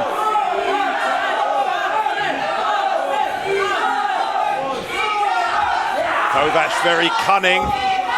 He will do whatever it takes to regain that world title that he lost 19 years ago. Uppercut from Kovac, and then Icarus fighting back with the chops and the right hands. Kovac into the corner, gets the boot up into the face of Icarus. Here comes Tischer with the neck breaker. Tischer looking for the victory, and Kovac's not going to allow it that early on. And very good example there of the dilemma you find yourself in if you're in a triple threat match like this. You have to really neutralize one of your opponents, either get them out of the ring or incapacitate them by knocking them out so that you can really register that pinfall or submission on your other opponent. Now Kovac offering a handshake. Well, Icarus wants to be careful here. Oh, I'm surprised that went to plan, but I think Kovac is looking for an alliance. Whatever Kovac does is always in his own self-interest, no doubt about that. Kovac offering another handshake, and yeah, the alliance pretty short-lived. Gut-wrench throw.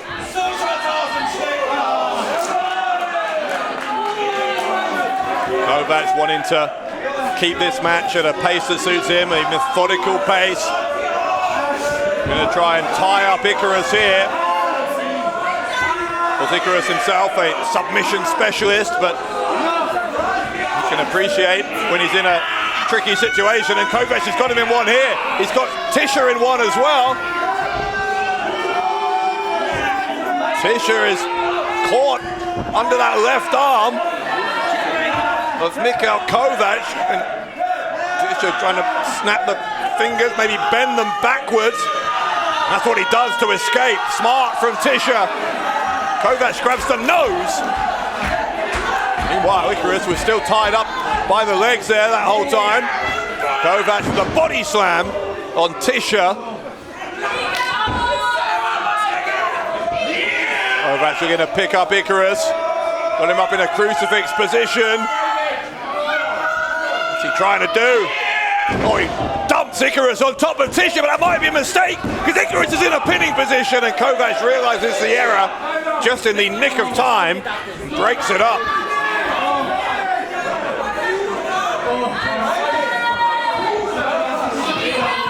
Not sure why Kovac is arguing with the referee. It was very much his own mistake there, but nonetheless, he lived to fight on, and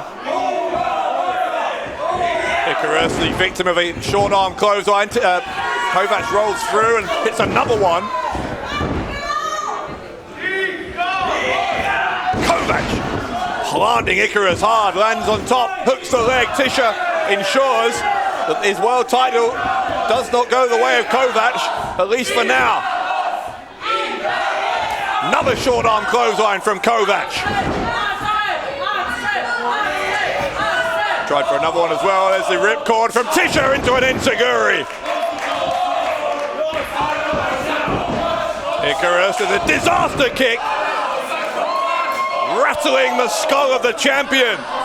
All three men down. Tischer, Icarus, Kovac. World title on the line here.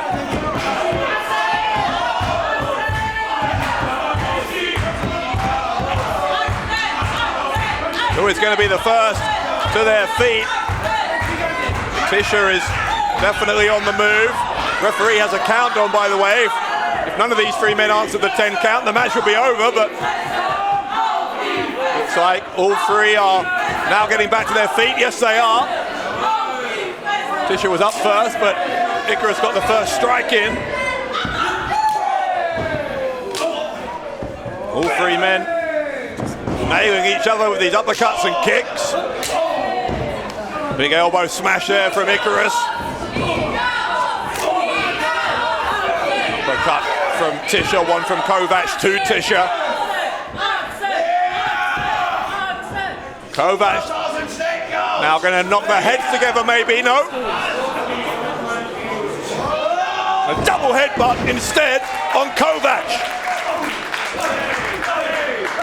Kovac taken out of the equation for now. It's Icarus and Tischer.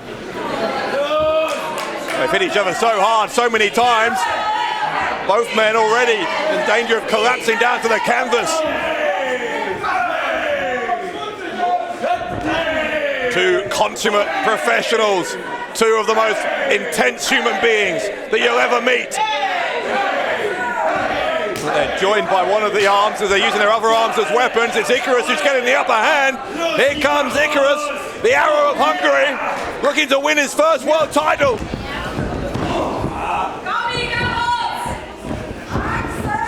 Icarus sent Tischer to the ropes and hits him with the suplex. Kovac, as I said, been world champion here before. Obviously Tischer is right now. Icarus has come close, hasn't got it done, but he could be close here. He went for the pin and kick out on two from Kovac. Tischer knocks down Icarus, hits him again with an uppercut. Big boot right into the side of the head of Kovac. The champion gaining momentum as a butterfly suplex. Tischer nips up. And Axel Tischer on the top rope takes down Icarus. Tischer to retain. No kick out from Icarus.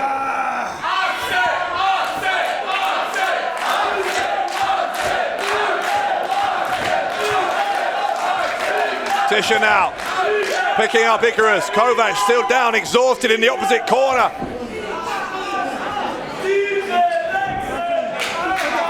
Tischer trying to put Icarus in position. Kovac getting back involved now, and Kovac looking, I think, to suplex Tischer. Tischer blocking it with his left foot. And a twisting brainbuster from Tischer. Tischer will look for the win. Oh, there's the meltdown! The meltdown from Icarus to break up the pin.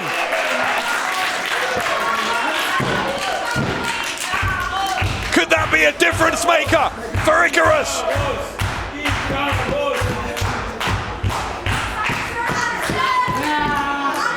Icarus trying to bring Tischer back up to his feet here. Kovac with a jawbreaker. What's he doing here? Kovac hooking the leg, hooking the other leg, and drops him with a reverse tombstone. Kovac could become a two-time world champion, but Tischer didn't let it happen. Axel Tischer did not let that happen. Tischer remains the champion for now. It's the closest Kovac has been to the world title in 2 decades.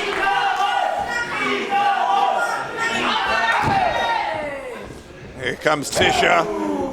Kovac battling back. Seen so many of these kind of strike-offs, if that's the right word for them, in the middle of the ring during this match. Icarus has been involved in several of them, but he's down in the corner now. It's a spinning heel kick from Kovac. Kovac got him hooked up. DDT from that kind of cradle position from Kovac. He dumped Tischer on his head, and Tischer still got out. Tischer still got out.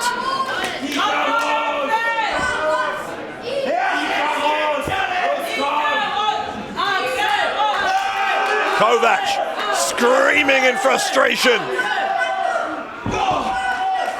Puts the boot into Icarus to keep him down. Who's he going to focus his aggression on here? Kovac with a decision to make. Keeps Icarus down. Tischer's up to his knees. Tischer struck as well. Another strike from Kovac to Icarus. Another one to Tischer. Kovac just trying to keep both men down, trying to take them both at the same time. He's got them both by the facial hair here. And Kovac suffering from his indecision. With the back body drop, he's been taken out. Icarus with the message to the past. Bicycle kick from Tischer. And a power bomb. What a power bomb from Axel Tischer. Kovac stops it. Kovac breaks it up.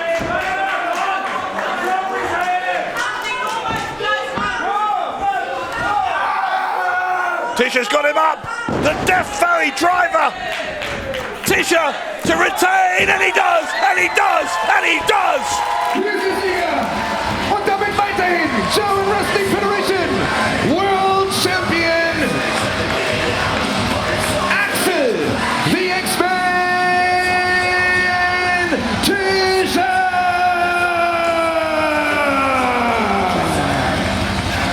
Tischer with that variation on the Death Valley driver retains the world title. Here a global warning.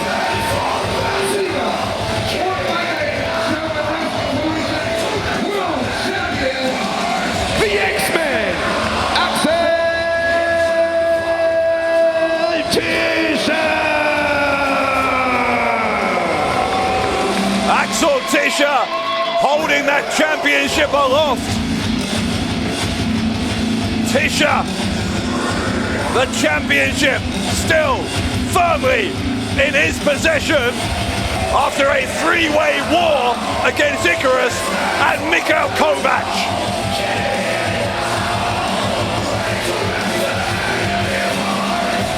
What a victory for the Axeman.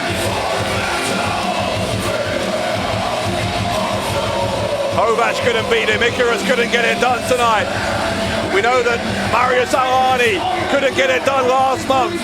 John Klinger losing twice to Axel Tischer in the recent past as well. Whoever gets thrown at this man, Axel Tischer somehow finds a way to win. Wait, Spalter, Pascal Spalter, that's a wrap. Pascal Spalter, we saw him earlier, the former three-time world champion, picked up a win against Joshua Amaru and did so in convincing fashion. Spoke ominously about being focused on his aims afterwards, and clearly we now know what those aims are. The crossface chicken wing on Tischer. Tischer's already exhausted from that title defense, and now Spalter is choking out the world champion.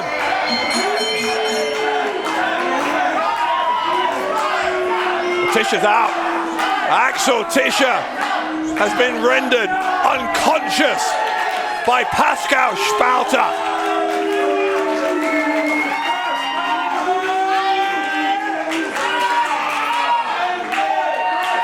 Pascal Spalter with an assault here on the Axeman right after Tischer had narrowly retained his world championship.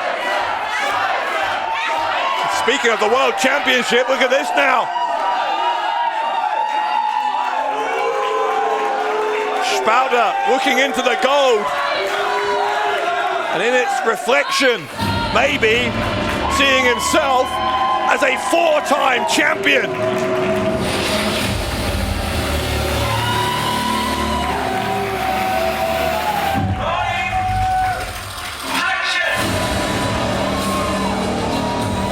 Axel Tischer has been wiped out here by Pascal Spalter. And could it be that this man, the German heavyweight, the star of Berlin, could be the one to knock Axel Tischer off of his perch as world champion? What a night here at Global Warning for everybody here in Berlin. This is Dave Bradshaw saying thank you for joining us here at Fessau Kreuzberg.